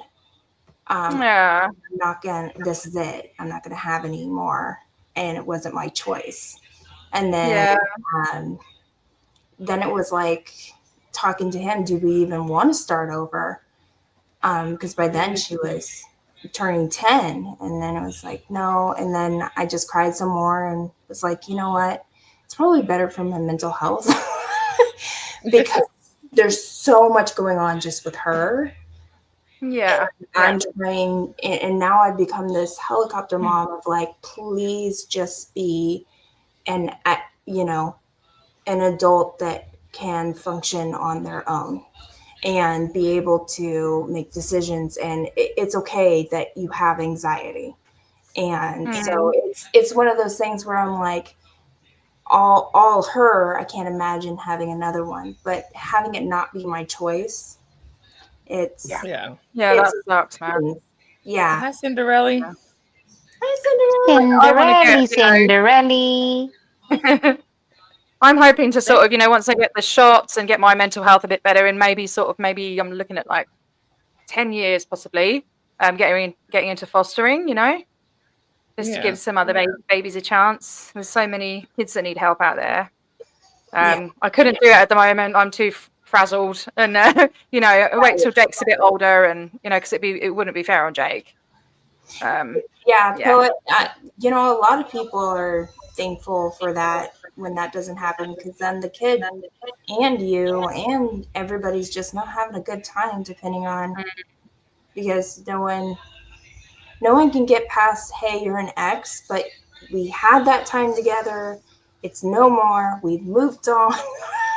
Some people are so good at it; they do really well. I mean, me and Jake's dad, we weren't getting on before he passed. He was actually cheating on me and went off with another girl for the last year of his life. But he was still messaging me saying he loved me. I still loved him. I think there was a trauma bond going on there. But as far as it went with our son, he was just a nightmare. So.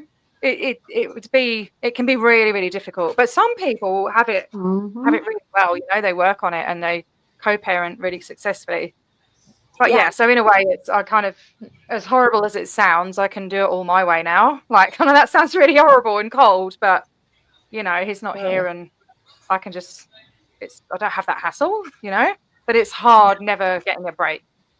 And obviously I'd love him to have a dad, but it's been so long now, he's never known any different. So, But he doesn't ask. Well, I think it's a little different, I would imagine. You see, with my son, it was, why am I not good enough for my dad to want? Nah, I guess. Yeah, I don't know. He's never really asked. I think, well, when he started school, he was kind of like, oh, where's my dad, And I told him, and he was devastated for a few months. But then he was just, that's just the way it is. Then he randomly tell people in a play center and stuff. 7 times. Poet. Wow. Were you the ring bearer each time? A lot of times. Or was it like Vegas weddings? I always wanted to go through the drive-through. I heard there was a drive-through in Vegas. That's what I wanted, but I didn't get it. I got the whole Catholic big, huge, 250 plus wedding. I'd love to get married one day. I would. Maybe. My mom had a way of picking real winners. I hate to say it. Even I only had 48 people at my wedding. Speaking of Brian. Hey! Hi, Brian. Hi. So, were you ever in the wedding? How many times? Once. Only Well, one. Out of 7? Wow. Yeah, once was enough. Maybe twice, because this is you guys need to watch. You guys need to watch what I did with both My Other's Keeper and Mental Health Matters. Okay. Hi, Tommy. Where'd he go? He's there. Hang on. Hi, Tommy. Cinderella. Okay. Oh, hey, Tommy. Okay. So okay. My mom, very naive, very, very, very, very naive, sheltered. Same as my mum. Yes. See, what happened was her. She was one of those people that. This is what she told me. She thought that she was under the impression the first time you did it, you got pregnant, just like with animals. Oh.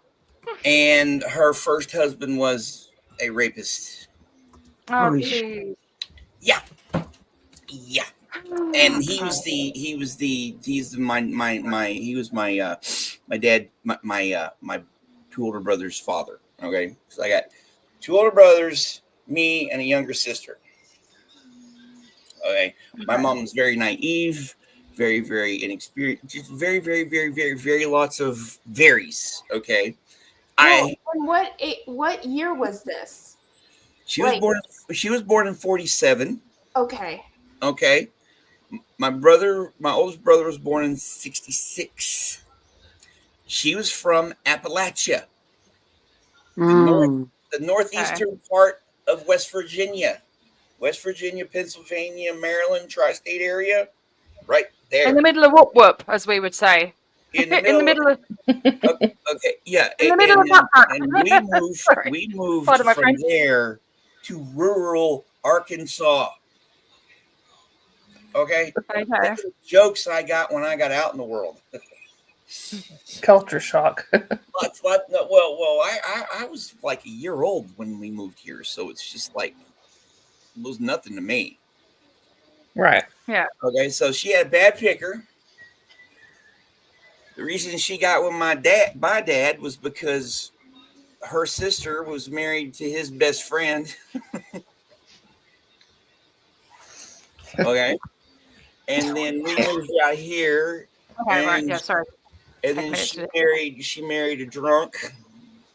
After she cheated, she fucked around on my dad. And then he left. She married this guy who was a notorious drunk around here. That less than a year. That's one I was in. One of the ones I was in the party in.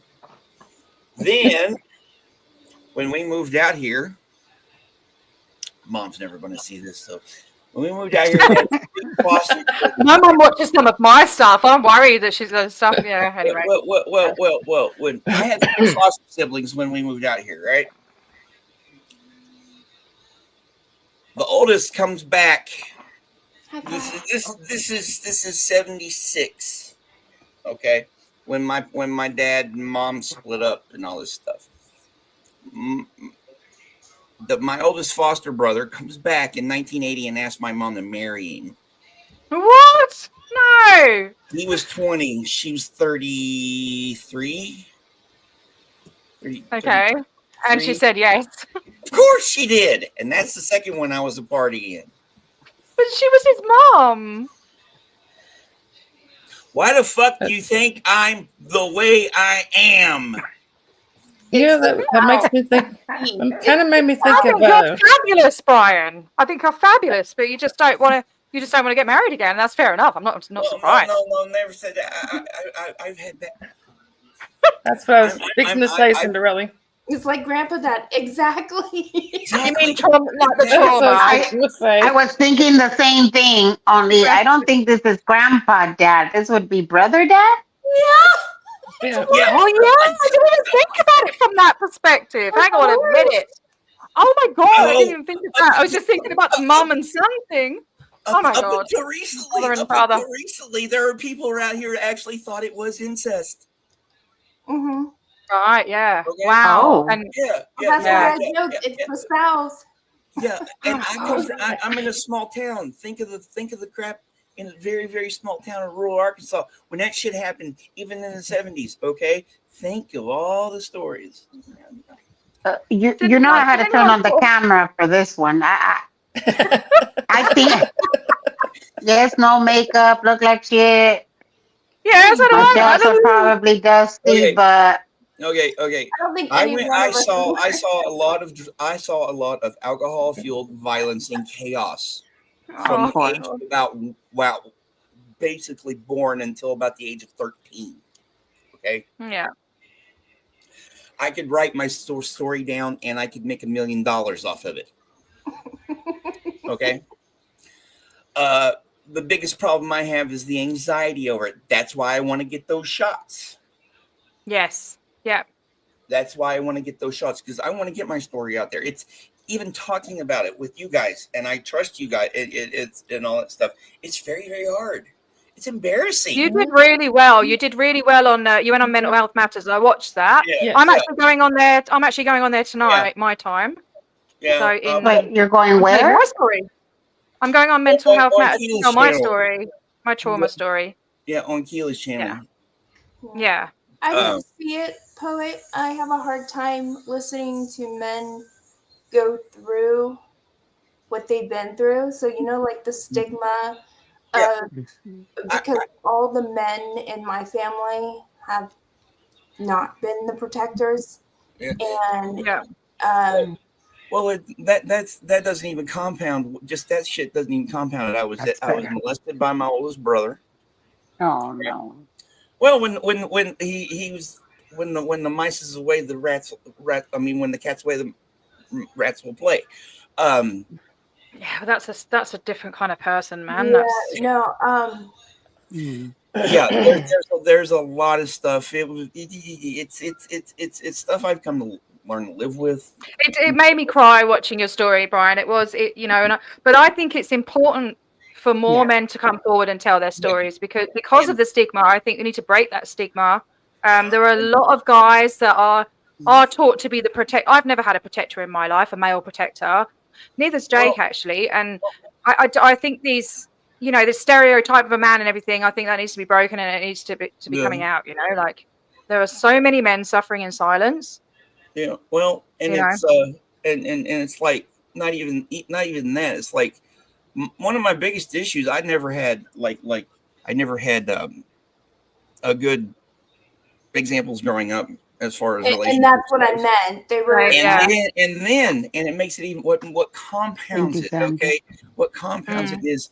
I grew up in a very small insular community, very cliquish. Yeah. And we were the bottom of the social ladder around here, i.e., no money. You're the weird family. The weird family. We moved in. We were basically adopted by the black sheep around here. Like one of the black sheep family around. One of the black sheep families around here. I'm basically a part of that clan. Yeah. A poet. I just want you to know. No, but also. The dating pool out here was very, very small. It didn't exist for me.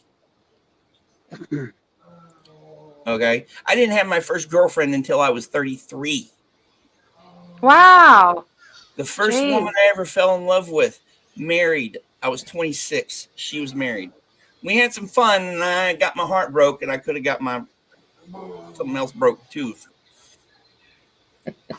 You know, got married, met someone online at 35, got married after knowing her for 6 months and subsequently ruined my life. Wow. Yeah. Far out, man. Yeah. I could write and that's probably due to lack of guidance, isn't it? As a child, you know. I mean, that's what. Yes. Yeah, I mean, that's what I want to talk about tonight. Is a lot of the things that happened to me. If I'd had that guidance as a child, maybe they wouldn't have happened. You know, these red flags, like marrying someone after 6 months, like there's no one around to tell you, like, hang on a minute, do you not think you should get to know them better when your mum's marrying your foster? Well, like, also, women can be cruel. Yeah. Oh yeah. I don't want to sound like no incel sitting in his mom's basement. No. Okay, because sometimes when I'm like, okay, when I hear their stories and I was like, okay, I can identify with them. I think they need freaking mental health. They need help, but it's just, especially in my 20s, if you didn't have around here, if you didn't have resources, if you weren't attractive, talented, or have the confidence, that's the big key. The confidence. It's the confidence. Overcome a debit or a lack in those other three areas, you're fucked, and not in the way you want to be. Okay. But then you have the other side, like me. My parents were so overprotective that when you find, and mind you, I grew up around gangs and stuff, Yeah. no problem, I'm okay. But when it came to other stuff, it was Yep. like deer, yeah, like deer in headlights. I Yep. was caught off guard. Yep. And for me, it wasn't for lack of wanting to, wasn't for lack of trying or anything like that. It was for lack of,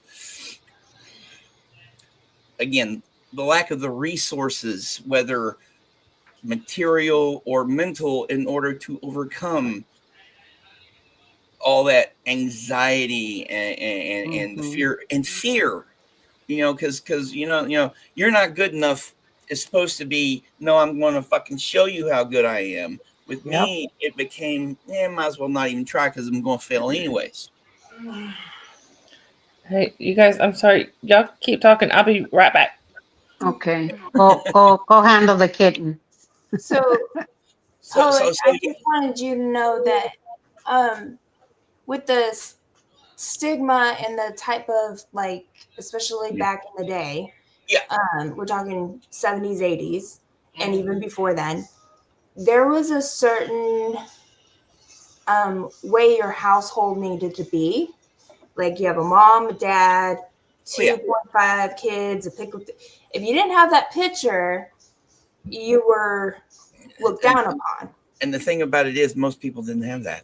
No, because they saw what's on TV, and Yeah. that's the way the wife's role is, the man. Oh, yeah. So, and it's just like shoved down everybody's throat.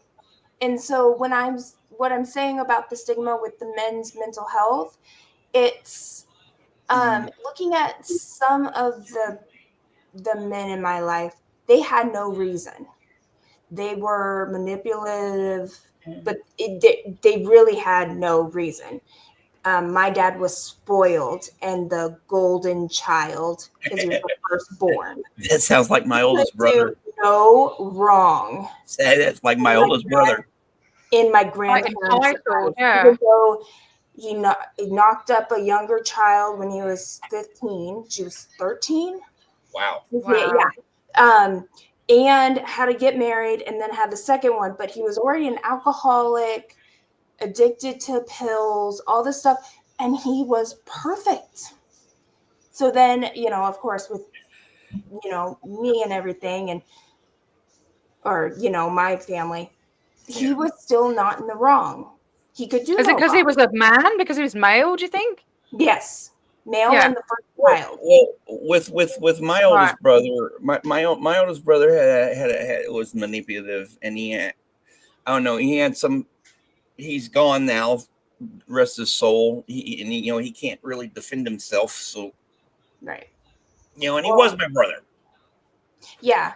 My brother was like that because he was the first male born on that side. So he was praised, but my mom would cut him down. So I know why my brother has mental problems. I could totally see it of why he's torn. Being praised. My oldest brother was the Hey, Big Chief. favorite.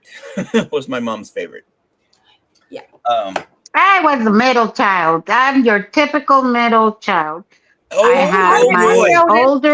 I had my older brother that again was murdered. He was 22. There was a shrine to him. Then I had, and mind you, my mother had 8 children, and from 8 Wow. children, there was only 4 of us left. So when I tell you my mother went through trauma, my mother went through trauma. Yeah. The first 3, the 9-month-old passed away. She was very sickly since she was born. The twin boys, she got the worst beating from my dad's brother and caused her to go into early labor. She had twin boys. They lived 3 days. Oh. And as gut wrenching as that is, as she says it, I lost them to God's will. The oldest one was murdered. That's the one that really put my mom in a struggling mental. You can only imagine. Yes. my mom won't face her demons either. She'll go to whatever reward she believes in. Think it's a thing with both me and my younger sister. With her, we're never going to get the satisfaction that we want out of her, i.e., No. her to ask us to forgive her. And you see, I got that from my mom, and that makes a huge Yeah. difference. Well, Even though I knew I knew my mother only had certain capabilities because of all her trauma. yeah. Yeah, and I mean, Sorry, at y'all. least I got that. She asked for forgiveness, and My mom's never going to. She doesn't want to face her things because it'd be like my own sister, my little sister, the product of my foster brother and my mom. The only good thing to come out of that, time frame in my life was my sister. I love my sister. She's 11 years younger than me, and she's one of the only people in this world I would gladly go to prison for. yeah, that's how I feel Maybe about my Keith- siblings, and they feel about me. That's why they don't know what I do. That's why they So- never so- knew what went on with the so- whole encounter. my sister was lucky in a way because she's got her own story to tell. I'm not going to say anything for her. Yeah. But at a crucial time in her life, she was raised by the only good man that Oh my my God. mom was ever with, her sixth husband. Yes, Big Chief. Yes, You Big missed that Chief. part, Big Chief. It's a grandpa dad situation, but it's a brother dad. It's a brother, dad, mother, son. Well, it was the Foster brother. it Foster was brother. a foster brother. Jerry. Okay. Yeah. Okay. Harry. He Aw. ended up dying of cancer a couple of years ago. Oh, Okay, he was a geez. bad alcoholic. He beat the shit out. I saw my mom almost die twice because of him. Twice. Mm. Yeah. Okay. It was the only, like I said, the only good thing that came out of that, besides some experiences, was my sister. And during her fifth husband, he was died in a car accident, which turned out to be a good thing. What? And then her sixth husband was my sister's father. He was a good guy. Mm. My mom let my older brothers ruin it. Also, they were only, you want to talk about quick? They'd met each other and were married in less than a month. Bloody hell. You know why? Because they let religion get in the way. Yeah. Yeah. See, I was a rebel. I never brought anyone home. I dated, and boy, did I have fun. But I never brought anyone home because my biggest fear was them doing something to my son and me ending up in jail. Real life. And I mean, I'll give you an example. We were at a public swimming pool. We were leaving a little early, so my son, he had swimming classes, so he went into the showers. I was close by because I was close by, and I hear the most gut-wrenching scream, and it was two boys, two old. My son was about 7 at the time. And two teenagers followed him into the showers and tried to corner him, if you know what I mean. When I tell you that I ran in there and those kids jumped the counter and hid behind the lifeguard, two lifeguards, as a matter of fact. Not only was I going to kill them, because that was my intent, and I'm not going to lie. When they didn't do anything because they look clean cut. They look, this was in a wealthy part of LA, near the airport, as a matter of fact. I filed the report. They called the park rangers and not LAPD. And the report was never submitted. The crime report was never submitted. Um, not only did, when I was done 2 years, it took me 2 years, but we changed policy.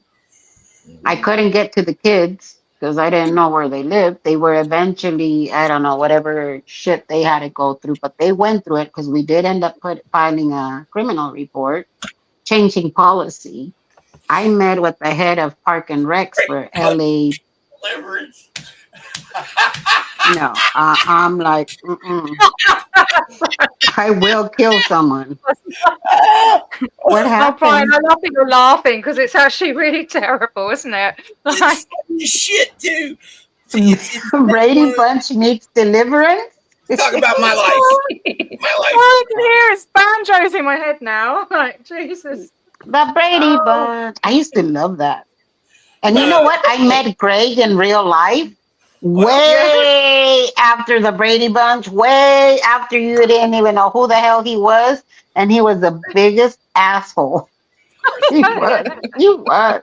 And I don't say that about many celebrities because when I met the celebrities, it was always in a healthcare setting. So I didn't get starstruck. To me, they I were imagine most celebrities patient. are assholes, to be fair.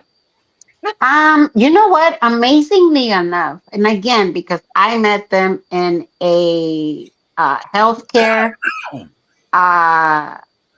setting, and so they came to us when they were in severe pain, and I won't say where I was working at the time, but it was like the red carpet most of the time. They needed something from us. They knew how to behave. I never had any issues with them. Hey, But know he me. he was an asshole. Mistaken. Hey, I gotta go take care of my dog. I'll be right back. Okay. All right. Well, I was gonna No, talk to him Greg was about, an asshole. you know, how the world was back then and how his family looked with neighbors and stuff. I found out just last Saturday, so 2 days ago. Oh, guys, I've got to go to work. I'm really sorry. I've just realised it's Tuesday and that Oh shit! I've got Love to you, work T. at Gotta 13. go. Bye. I'll be back later. Yeah. I'll be on. I don't know what time it is, your time zones, but yeah, I work. The school finishes early on Tuesdays, and I have to go to work early. So, bye. Bye. Bye, Love T. you. Bye. Bye, guys. See ya. Thank you for coming on. But Journey, you're right. You see, in our case, nobody had money. We were all just as broke. We all lived in, again, Venice at the time is not the Venice that people know now. Venice at the time was, we were all broke. I didn't even know we were that broke in my earlier years. Venice, when I tell you that seeing a unalived body wasn't unusual, well, I lived through the 90s, what was it, the 93, 94 racial war that was happening in Venice. And I lost friends from both sides. It wasn't unusual. Really. Thinking back now, it was a way of life. I don't, as my mother would say, only Becky can walk through a pile of shit and not get splattered. I knew how to. I guess I was just too strong-willed. Whenever they offered me drugs, it was like, nah, I really don't feel. And I never took them. I was never into weed. I was never into drugs. I was never into that stuff. I got my ass beaten, and I will admit to it, by 3 girls. But they were trying to jump me in, and I was like, nope, you can kick my ass every day of the week if you want to. I'm not jumping in. I am not going to be joining your little bullshit gang shit that was going on at the time. And, Yeah. but I I learned, I knew that, as my mother would say, I got my confidence from my dad. Um, I never started anything, but I never backed down either. If they cornered me, they were going to find it. And it took a lot for me to get to that point. Um, I mean, the last fight that I got into, well, other than the lady that hit me over here at Costco and she ended up getting the cane, um, I was what, in ninth, 10th grade, something like that. And yeah, she ended up with a fractured finger and a swollen up face, and I ended up with a bloody nose, but I did not back down. I mean, you can't afford to back down when you're living in places where I live, Venice, Long Beach, now South Central. You either walk with the confidence or you will get your ass beaten down. You will be looked like as a victim. And I hate that word victim. I So prefer the word survivor. Mhm. yeah, I've only I had to use the word victim when it came to Wendell. Um, because of the shit that he pulled and what people don't understand and what people weren't understanding. And I heard all the little side comments that I had said that you have to be a victim. They misunderstood that. I never say, first of all, I don't walk around like a victim. I don't think many people see me as a victim. I'm not a victim. Um, I will not instigate. I will not go after anybody, but I think with me, it's fuck around and find out. And so they think because I don't say anything or I don't go around, I defend myself. Oh, fuck yeah, I'm going to defend myself. I don't go around instigating. They really think I'm an easy target. I'm not an easy target. No. I'm just not, with the cane or not, I'm not an easy target. So, Poet, before you left, I was mentioning, Yeah. I was going to mention my grandmother Yeah. with her house setup and stuff. So 2 days ago, I found out she was pregnant and gave up that baby for adoption in 1949. Wow. Yeah, We big all cheese had to dog. pause because we're like, where, what? She was already married and had 3 kids. Divorce. The last kid was 9 years old. Yeah. She gets pregnant, not by any married man, whatever. Okay. Yeah. Gives up the baby for adoption that we never knew is our aunt. Married my grandfather in 1949. Okay. And in 1950 had my first full blood uncle. So I had 3 older half uncle and aunts, and then started the whatever. Well, while she was still having children, her children were having her grandchildren. Yeah. At the same time. That happened with my mom. The neighbors knew she was pregnant, and then no baby. Hey, I have an aunt. I have an aunt that's a year younger than me. Yeah. My Yeah. mom became an aunt 2 years before she was born.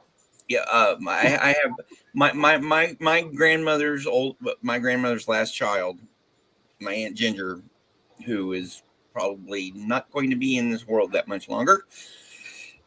I just found out the other day that she's got leukemia, and if this drug that she's taking doesn't work, I need to go see her. Yeah. Because she's more like I grew up with her, because my parent, my I don't know much about my dad's history per se, because I never was around him growing up. I'd spend summers. They lived in West Virginia. We lived here. My mom had 3 sets of 4. Right. My grandparents, my mom's parents had 3 sets of 4. The set of 4 that was born in the late 40s, because my grandpa was a World War II veteran. Mhm. He was a Marine. He should have died several times because he went through the thick of the island hopping campaign. So my mom was the oldest, born in 47. So between 47 and 51 ish, they had a set of 4. And then in the late 50s, they had another set of 4. And then in the late 60s, early 70s, they had another set of 4. All 3 sets of 4 were raised differently. I can imagine. Unfortunately, my mom was very sheltered, naive, blah, blah, blah, blah, blah. I don't think she was that sheltered after. I was gonna say that. That came to mind. Yes. I think she's seen things. I believe so. She was As a sheltered woman. from a lot of life, which caused her to make bad decisions out of ignorance. Yeah, but I would think, well, I don't know. I learned, I guess, because I got burned the first time No, and I she was got burned bad. It was, nah, I'm staying away Why? from very relationships. Oh no.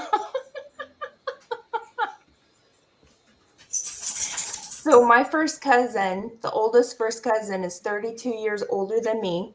He passed away a long time ago. Yeah.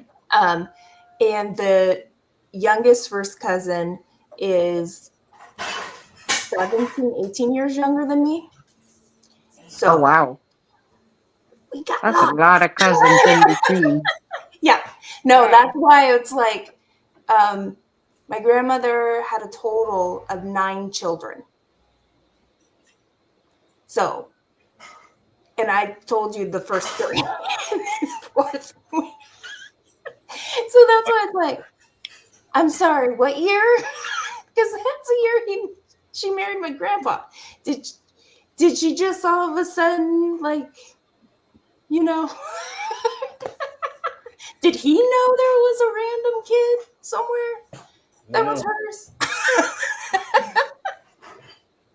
My dad found out he had a brother. I would think he must have been like in his 50s when he found out he had a half brother. Well, And for one of my first cousins, that's like a good 10 years older than me, maybe not quite 10, but he does all the family history and he's like, hey, how are you? And then like the next line is, I found an aunt we never knew about. So I looked at my daughter and go, want to hear a joke? Because I don't know what I would do if I found out I had a half brother somewhere, or a sister. there's only 3 left out of the 9. My mom's gone. Everybody, there's only 3 left. And so to imagine all of a sudden there's a sister that's a few years older than them. Yeah.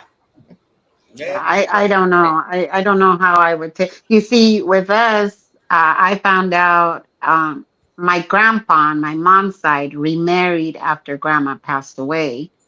Remarried again, long traumatic history there for mom. When grandpa passed away, the second wife moved away with the 2 kids that she had with my grandpa. So I did find out I had my aunt and my uncle maybe when I was about 16. But at that time, we accepted him. It wasn't, we didn't know. They just moved away and my mother never, eventually my mother found him again. And, as a matter of fact, he's one of my favorite people in this world. But my mom embraced them full-heartedly. My family's so huge on my mom's side that Oh, girl. scattered. We are Are you scattered. kidding? throughout California and military and law enforcement. Oh yeah. 3 of the Mhm. same brothers are highway patrolmen. Hmm. But I rarely talk to them because my mom cut off that she didn't like what her sisters told her. So she cut them off. She slapped her brother in the face because she didn't like what he had to say to her. So then I lost all my cousins. I had because one of my uncles is a Mormon. He became a Mormon as an adult, has 10 kids. Wow. So Wow. I got lots of cousins. And all of a sudden, I had none. My mom cut them off. So as an adult, I found them again, but it's hard to have that connection Connect. because my mom was so bad mouthy against. Yeah. Well, And so Mhm. having a conversation with my uncles. yeah, What? I can understand that because I never had a connection with my dad's side of my family. There was a lot of it was geographic, right? Right. We lived here, they lived, 20-hour, 16, 20-hour drive away. And so I don't spend summers out there, and Yeah. I'm welcome to come up to see them and, hey, come down because they're close to LA and stuff, other ones. But it's like I feel, I don't know, because we didn't grow up like we were supposed to with each other. How my mom just was like, no, I don't like, no, I don't like them. They did this, they just said that. But my mom held on to grudges, and this made me feel like I would be going against her. So it's one of those. It's 10:30. Are you going to bed? Yeah. Okay, that's my team. Naomi, my mom and her brother, or one of her younger brothers, God rest his soul, there for a long time. He lived like less than like 100 yards away from us, and they didn't talk to each other for like 2 years. Well, when my son's father decided to literally come knocking at the door, no notice, Yeah. 10 years later, Oh boy. that's when I found out that the 2 older sisters lived 3 miles away from my son. Joke is on him because the 2 older sisters took on to my son, and then, when they talk about each other, it's not my half sister, it's not my, this is my sister. They were, as a matter of fact, they were bridesmaids at my wedding. And the mom, my guest of honor with her new husband, the most loveliest lady you can imagine, took my son in. Yep. What happened? Big Chief. My grandma had balls. We called her grandma. Pichi, cabrón.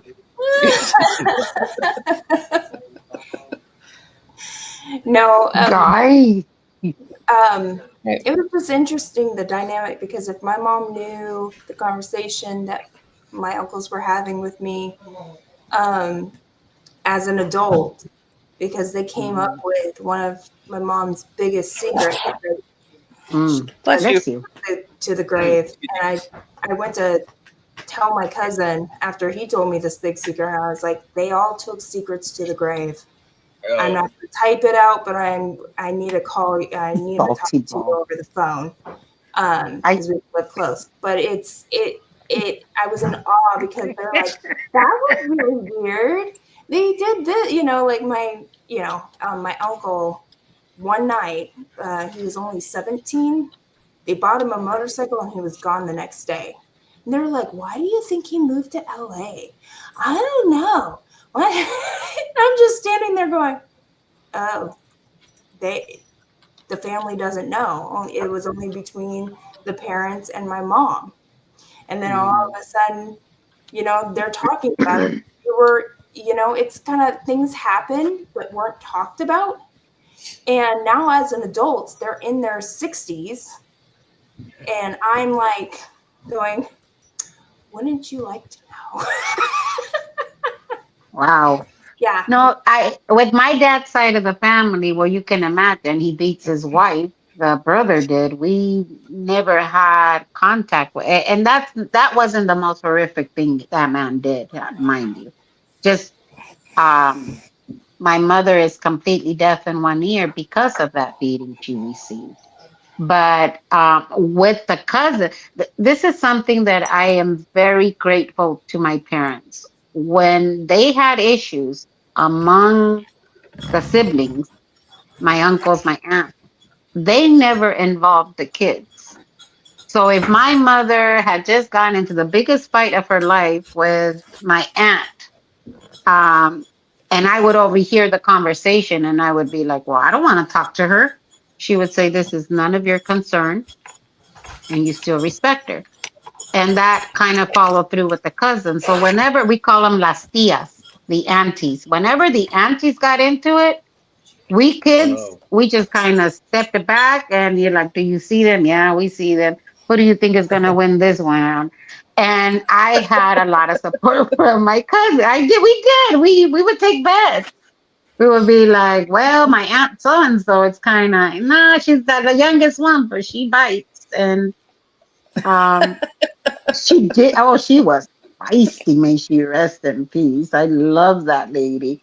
But my mother was the one that all the cousins ran to whenever they had a problem. That all the cousins looked up to, and to this day, you know, both the sisters now have Alzheimer's. They're in different stages. The oldest one passed away of Alzheimer's, so now it's three sisters who've had it.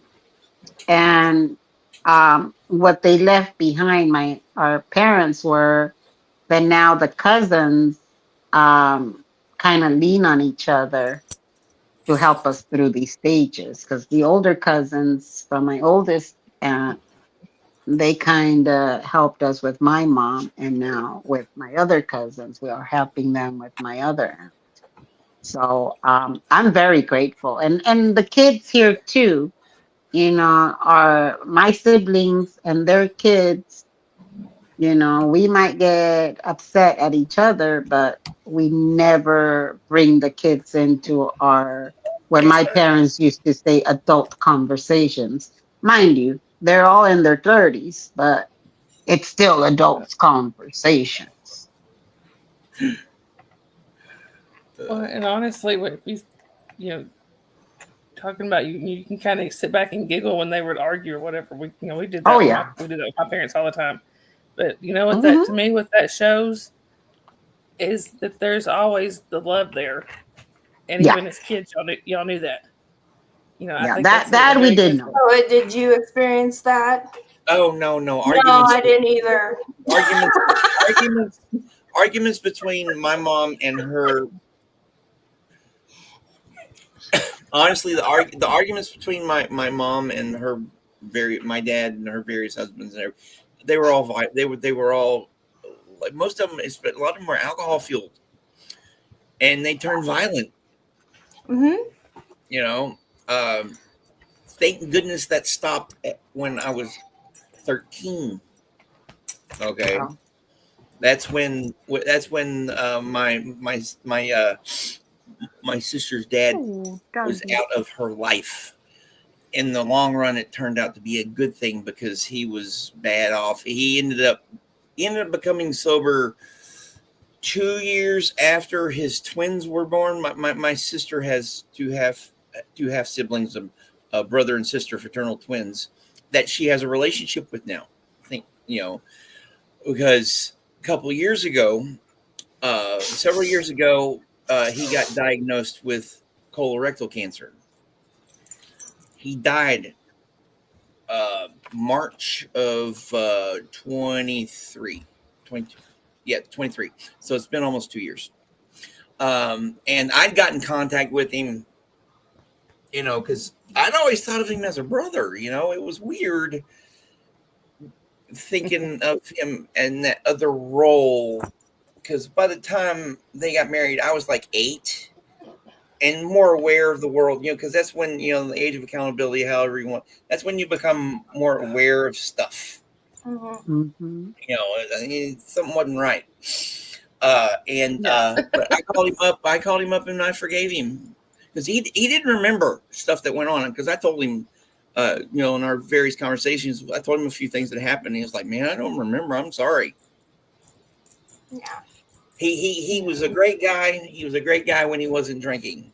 He liked the whiskey. And that's what killed him. Years and years and years. By the time he quit drinking, it's too late. Because Damage was done. the damage was Yeah. already done from years and years of abuse. Just like with my oldest brother. My oldest brother, he died of his 7th heart attack. He liked to do this. Mm.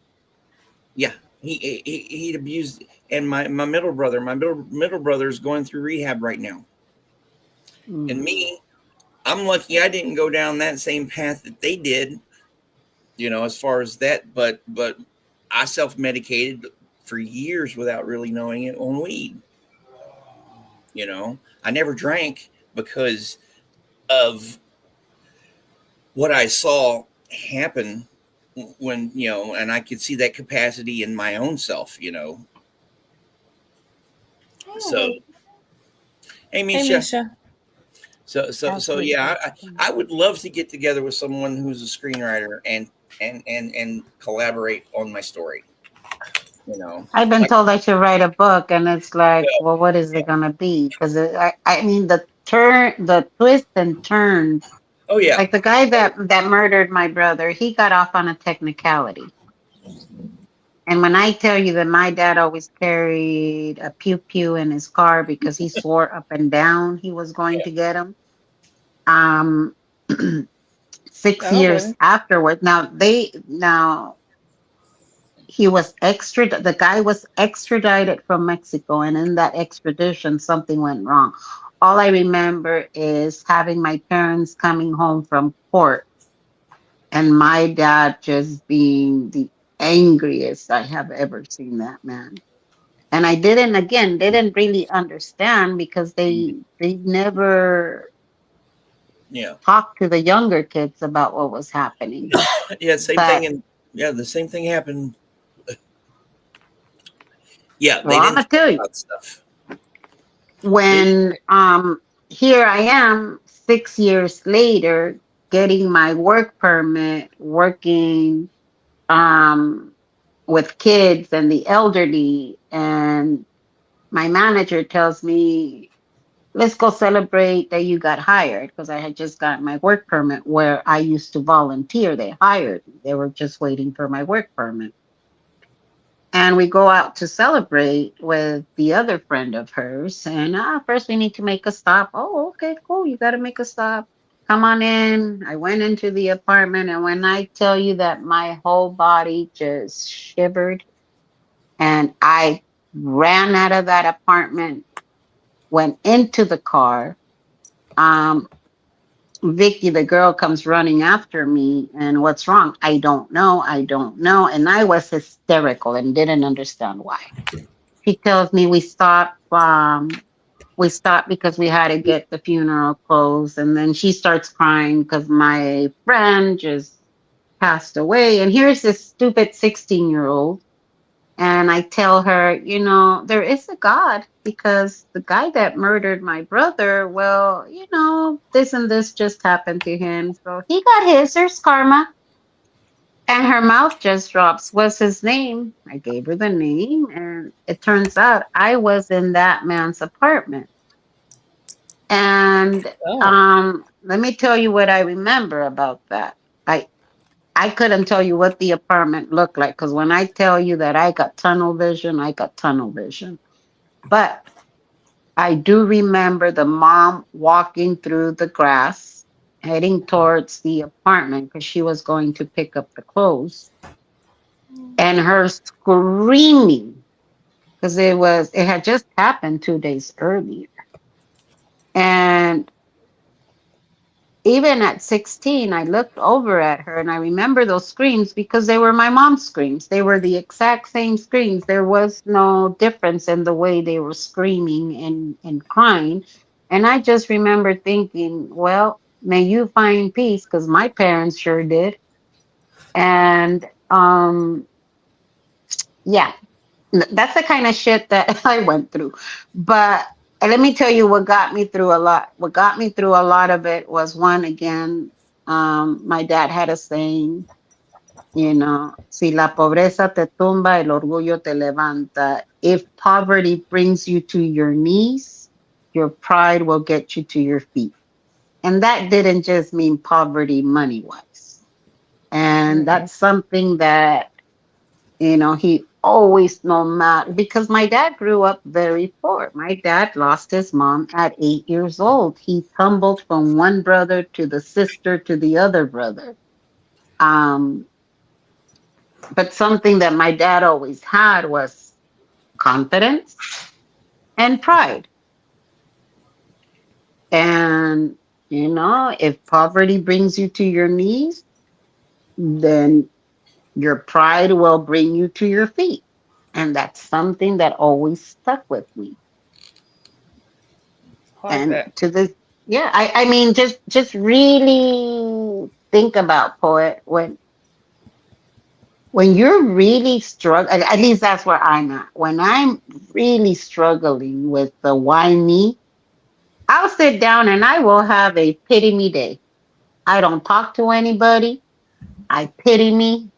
I pity me. I pity me. I pity me. And then the next day, I better find a way to snap out of it, because then it's not a pity me day. Then it becomes a pity me lifestyle. And no, I don't want anybody to pity me. There's no reason to pity me.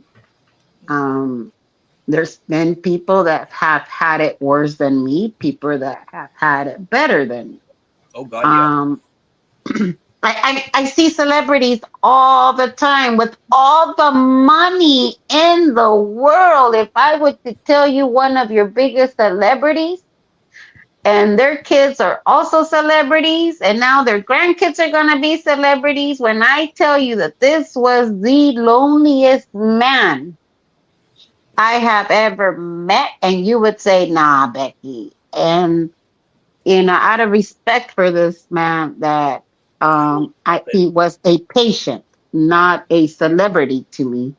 I won't mention his name like I wouldn't do any other of my patients, but money does not bring you happiness. Money does not always, it might make certain things a little more easier to digest, but at the end of things, I have been in the encampment.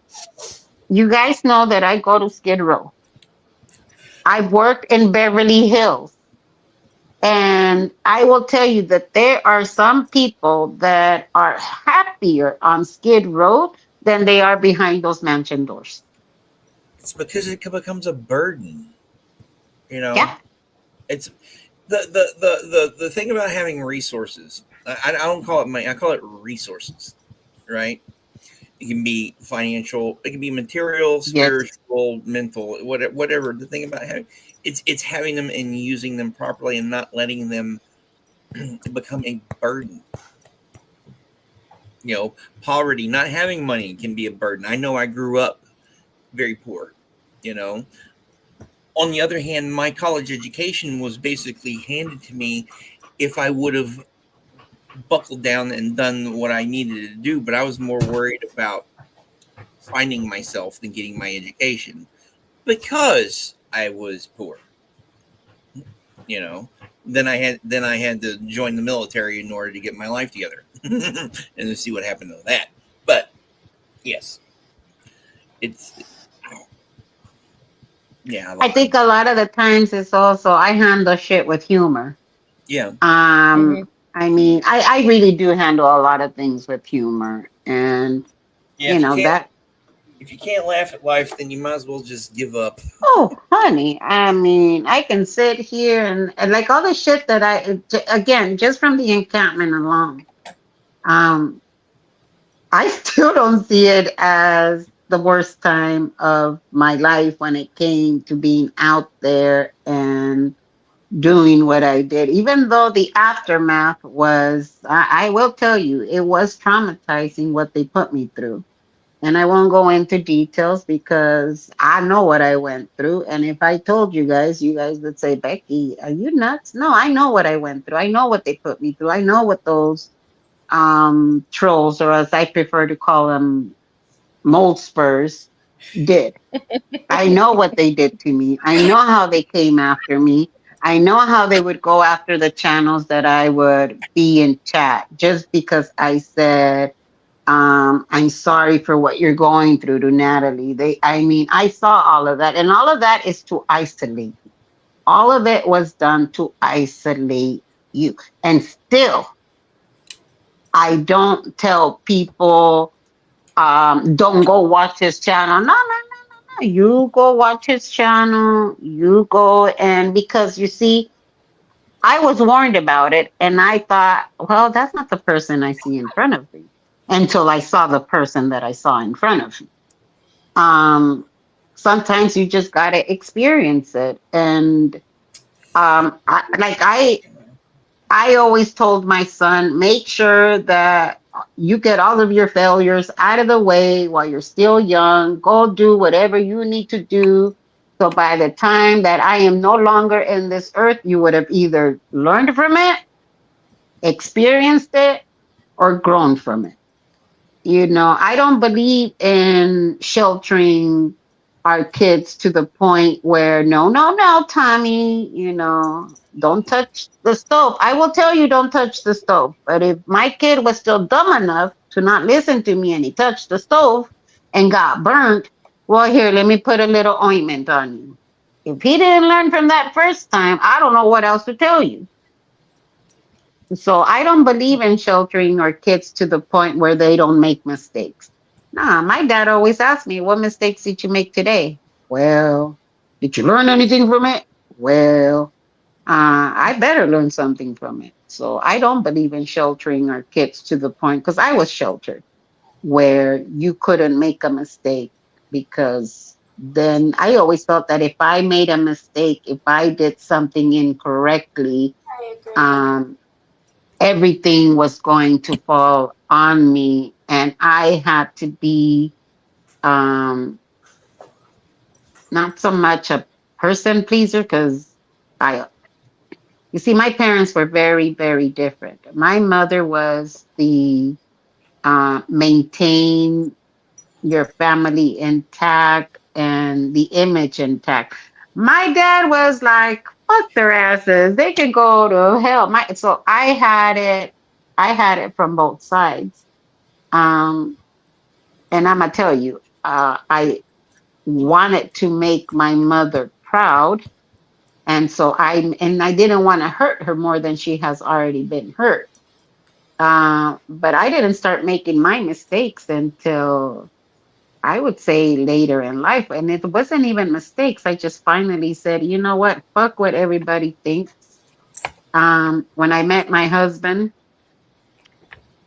people would have never imagined I would have chosen him. I didn't even imagine it as who I would end up marrying him, because he had already made all of these mistakes, quote unquote, all of these mistakes that most people would consider like, God damn. And yet he's the kindest person and he never killed anybody, thank God. But he made his mistakes. He shut down bars. I mean, that's all I'm telling you. He shut down bars. He Just by the riots that they had in them bars. You know, my husband was a boxer. Um, so he lived his shit already. Um, Now he just wants a peaceful life, and that's what we have. I mean, do we have a 5-bedroom mansion? Nah, we live in South Central, and I'm gonna tell you, I am happy here in South Central. My neighbors protect me. I don't gotta call LAPD. Fuck LAPD. Um, and so I think it's just a matter of being happy wherever you are, you know, wherever you are in your life journey, because you know what? There is nothing that's going to last 100 years, as my mother used to say. You know, fuck what people believe, their opinions, as my dad used to say. Um, you know, Guys, I have to if call you, it a night. oh, Oh, sorry, good night, Journey. Journey. Nice Okay. talking to I'll you. see you later. Yeah, Yeah. I'm about to have to do the same thing myself. So Are we Yeah, I do keeping you up? no, that. You guys are further Actually, in the late and I, hour. yeah, Oh, that's right. it's almost and 1 hey, a.m. here. Oh and shit, Brian, it's gonna be 11. it's almost 2 here. Yeah. Yeah, Brian, Uh-oh. but Brian, I just No, wanted to say, see you Well, guys. bye, good night, Journey. Journey. Nice, Brian, I bye. just always wanted nice to talking kind to of you. go back to what Brian was to kind of go back to what Brian was saying a while back. You know, first you were talking about your mom being married 7 times. I Yeah. have a cousin. I have a cousin that's been married 7 or 8 times, something like that. I remember my aunt called my sister Mhm. right before one of her weddings and said, "Are you coming? You gonna come down for the what? You coming down for the wedding next week?" She said, "No, I'll catch the next one." Hey, I told my mom. I told my mom after her last divorce. I said, if you do it again, and if I'm there when whoever asks, speak now, I'm going to be freaking speaking. Yeah, Yeah. she's still around. Like I said, my mom's still around. God bless her. Bless her little heart. She's still here, and I love her. I'm My reading my Awaken's messages, and that's so sweet. it Mhm. is my my ex husband. My ex husband's brother was engaged to a lady whose son was she had an adult son. Well, the adult son was engaged to my ex husband's sister, and I told him, I said, the son, I told him, I said, do you realize when y'all all get married, you will be your own uncle?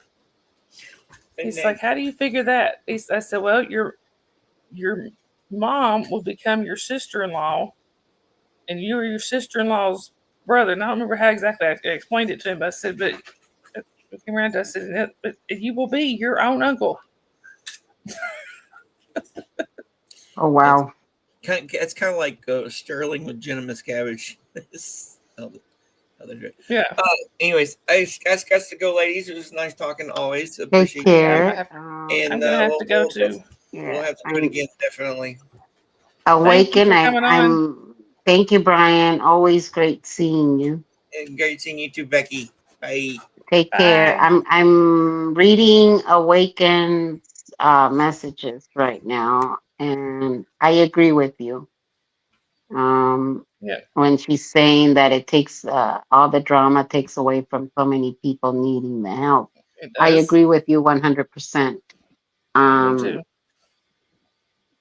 I try to ignore and not engage, Yep. but when it's coming at you from all directions, it's kind of difficult. And at one point in time, you either stand up and say no more, that's it, or and again, I never look for a fight. I try to remove myself before I have to stand up and say, fuck this shit, not no more. But Yep. sometimes you have to do it because if you, and Sunshine here, my lovely Sunshine, Sunrise Dawn here can tell you because she's been my mod from day one. Yep. She Pretty can tell much. you that, yep, she can tell you what I went through. She can tell you how much I tried to avoid it. And Mm-hmm. then finally and let me tell you, I kept a lot of they're not secrets, but I just kept a lot of stuff to myself that I didn't announce Right. until it's time to bring it out and start. Well, wait a minute, this didn't go just here. Here's my receipt.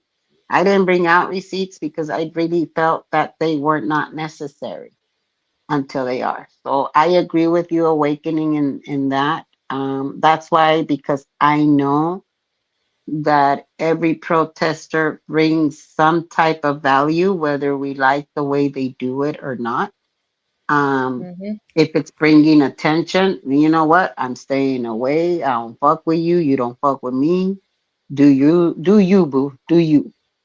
Um, Exactly. and and again, Don can tell you that I tried to remain as far away as I could, but they came after me. Am I lying? And you don't gotta tell me, Becky. It's No, you're true. You not. can be straight up.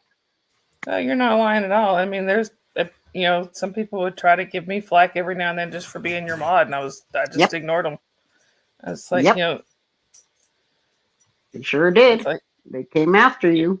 Yep. They sure did. I would go into a chat, and just because I would say good morning to the creator, and the creator didn't kick me out for something I did not do, right, um, they came after that creator. They came after me in chats. They came after me. They hacked my phone. Yeah, they came after me. And all because of what? Because one person lost their motherfucking mind and decided that Becky was going to be the target because Becky stood up and said, nope, I'm running my channel my way. And no, I'm not bringing on your mods as mine. right. That's how that went. And because I wouldn't pile on another person. Now, you know what? If there's 10 dogs piling up on that person, I'm not going to be the 11th dog. Exactly. I'm going to be like, okay, that's enough. Everybody got a nibble and pull them out. You guys can all go F yourself. And that's exactly what I did. I would not pile on someone that they wanted me to pile on. Right. And because I'm speaking to Awakening because she said awaken because sorry, I don't know if it's a she or he. Her Um name is Misha. oh, sorry, Misha. Nice to meet Oh you. no. I just say if you want Yeah, to call her by her actual name, her name is Misha. yeah. But it's one of those where there's always a lesson.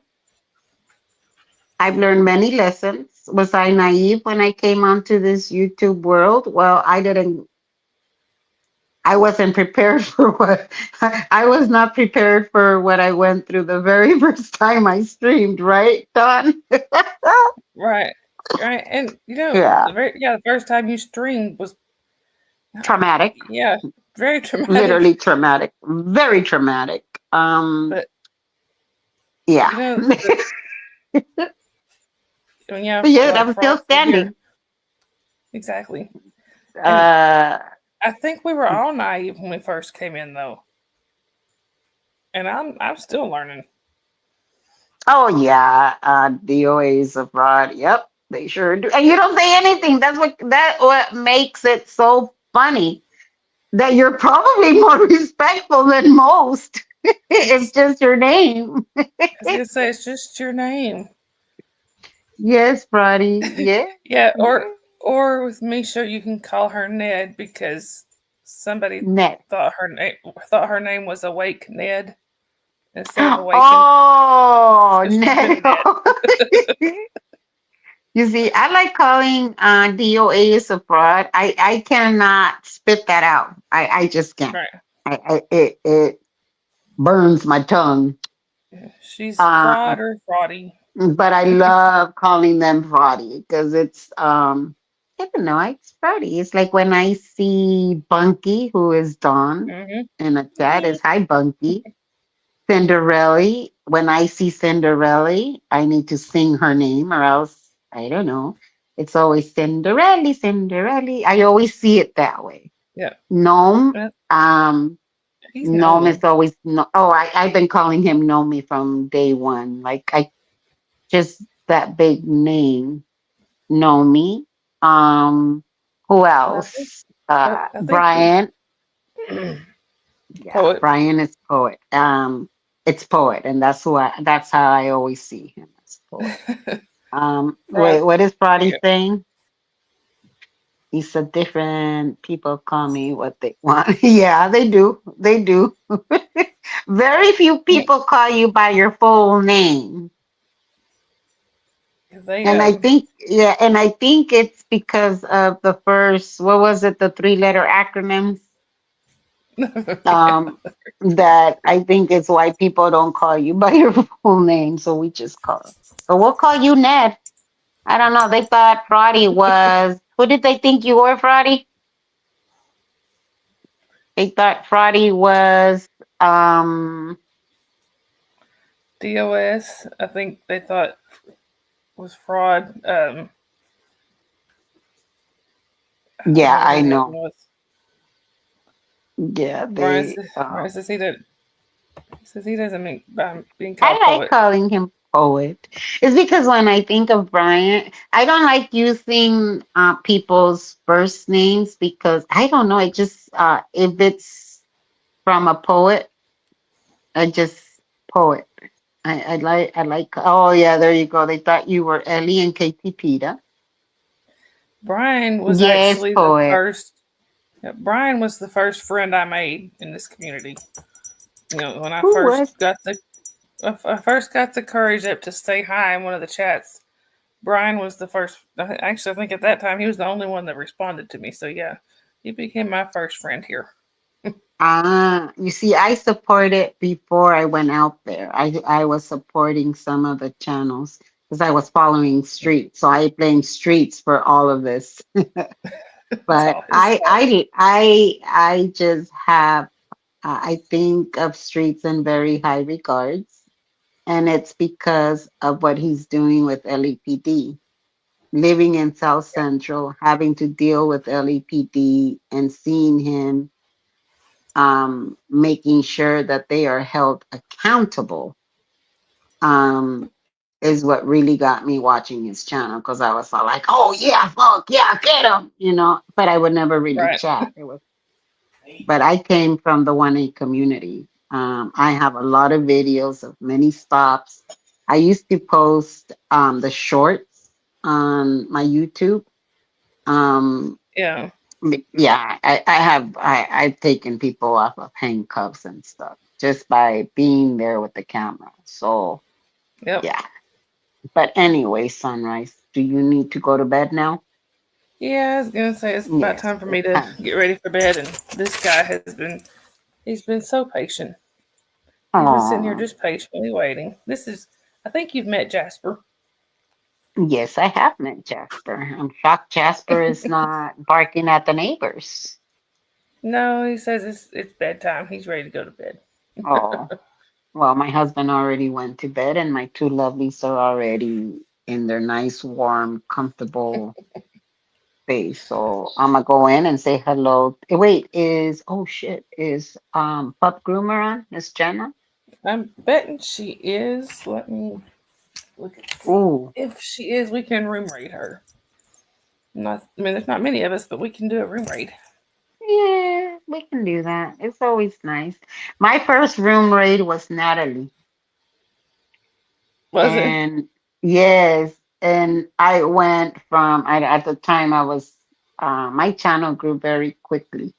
So at the time I think I had like maybe 30 people in my chat, and then all of a sudden it jumped to probably about 200 when Natalie rated me.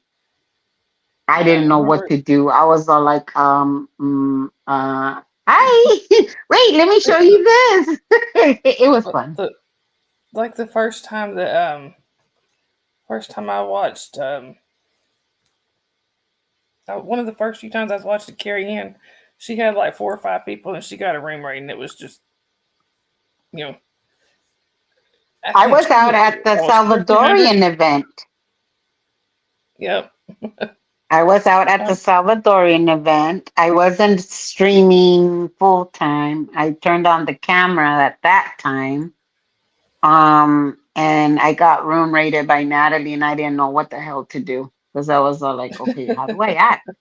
Because there was so many Right. people in my chat at that point. I didn't know what to do, and I was like, yeah, Hey, but the room raids is how I found a lot of people. Like that's how I found MD Media. Yeah, I found him through a room mhm. raid. I found a lot of people. And then for Awaken or Ned, Yep. If you haven't, have you ever been over to Pup Groomers? Pup Yep, Groomer there's does painting, and it's a neutral zone. So everybody leaves their, yeah, nobody is allowed close to to bring me. in any sand to the sandbox. I, I think I've seen Misha. I think I've seen you there a time or two before, haven't I? I don't, I have a horrible time with names. So please forgive me Yeah. if I've seen you. I just have a horrible, I half of it. I'm gonna just tell you how bad I am with names. My son was 3 days old before I finally gave him an actual name.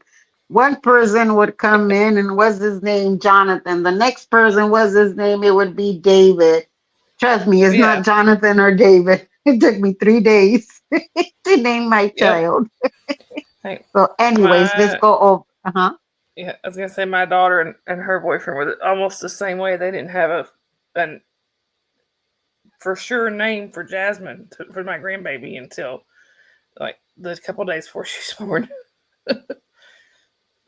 But how can you name your child before without even knowing? I don't know. I find that very, I guess, yeah, by now people look at the stars and at the this and that. And I always, it's like personality. I don't know. I guess after a couple of hours at least, it's like, yeah, you don't look like a Jonathan to me. I'm sorry.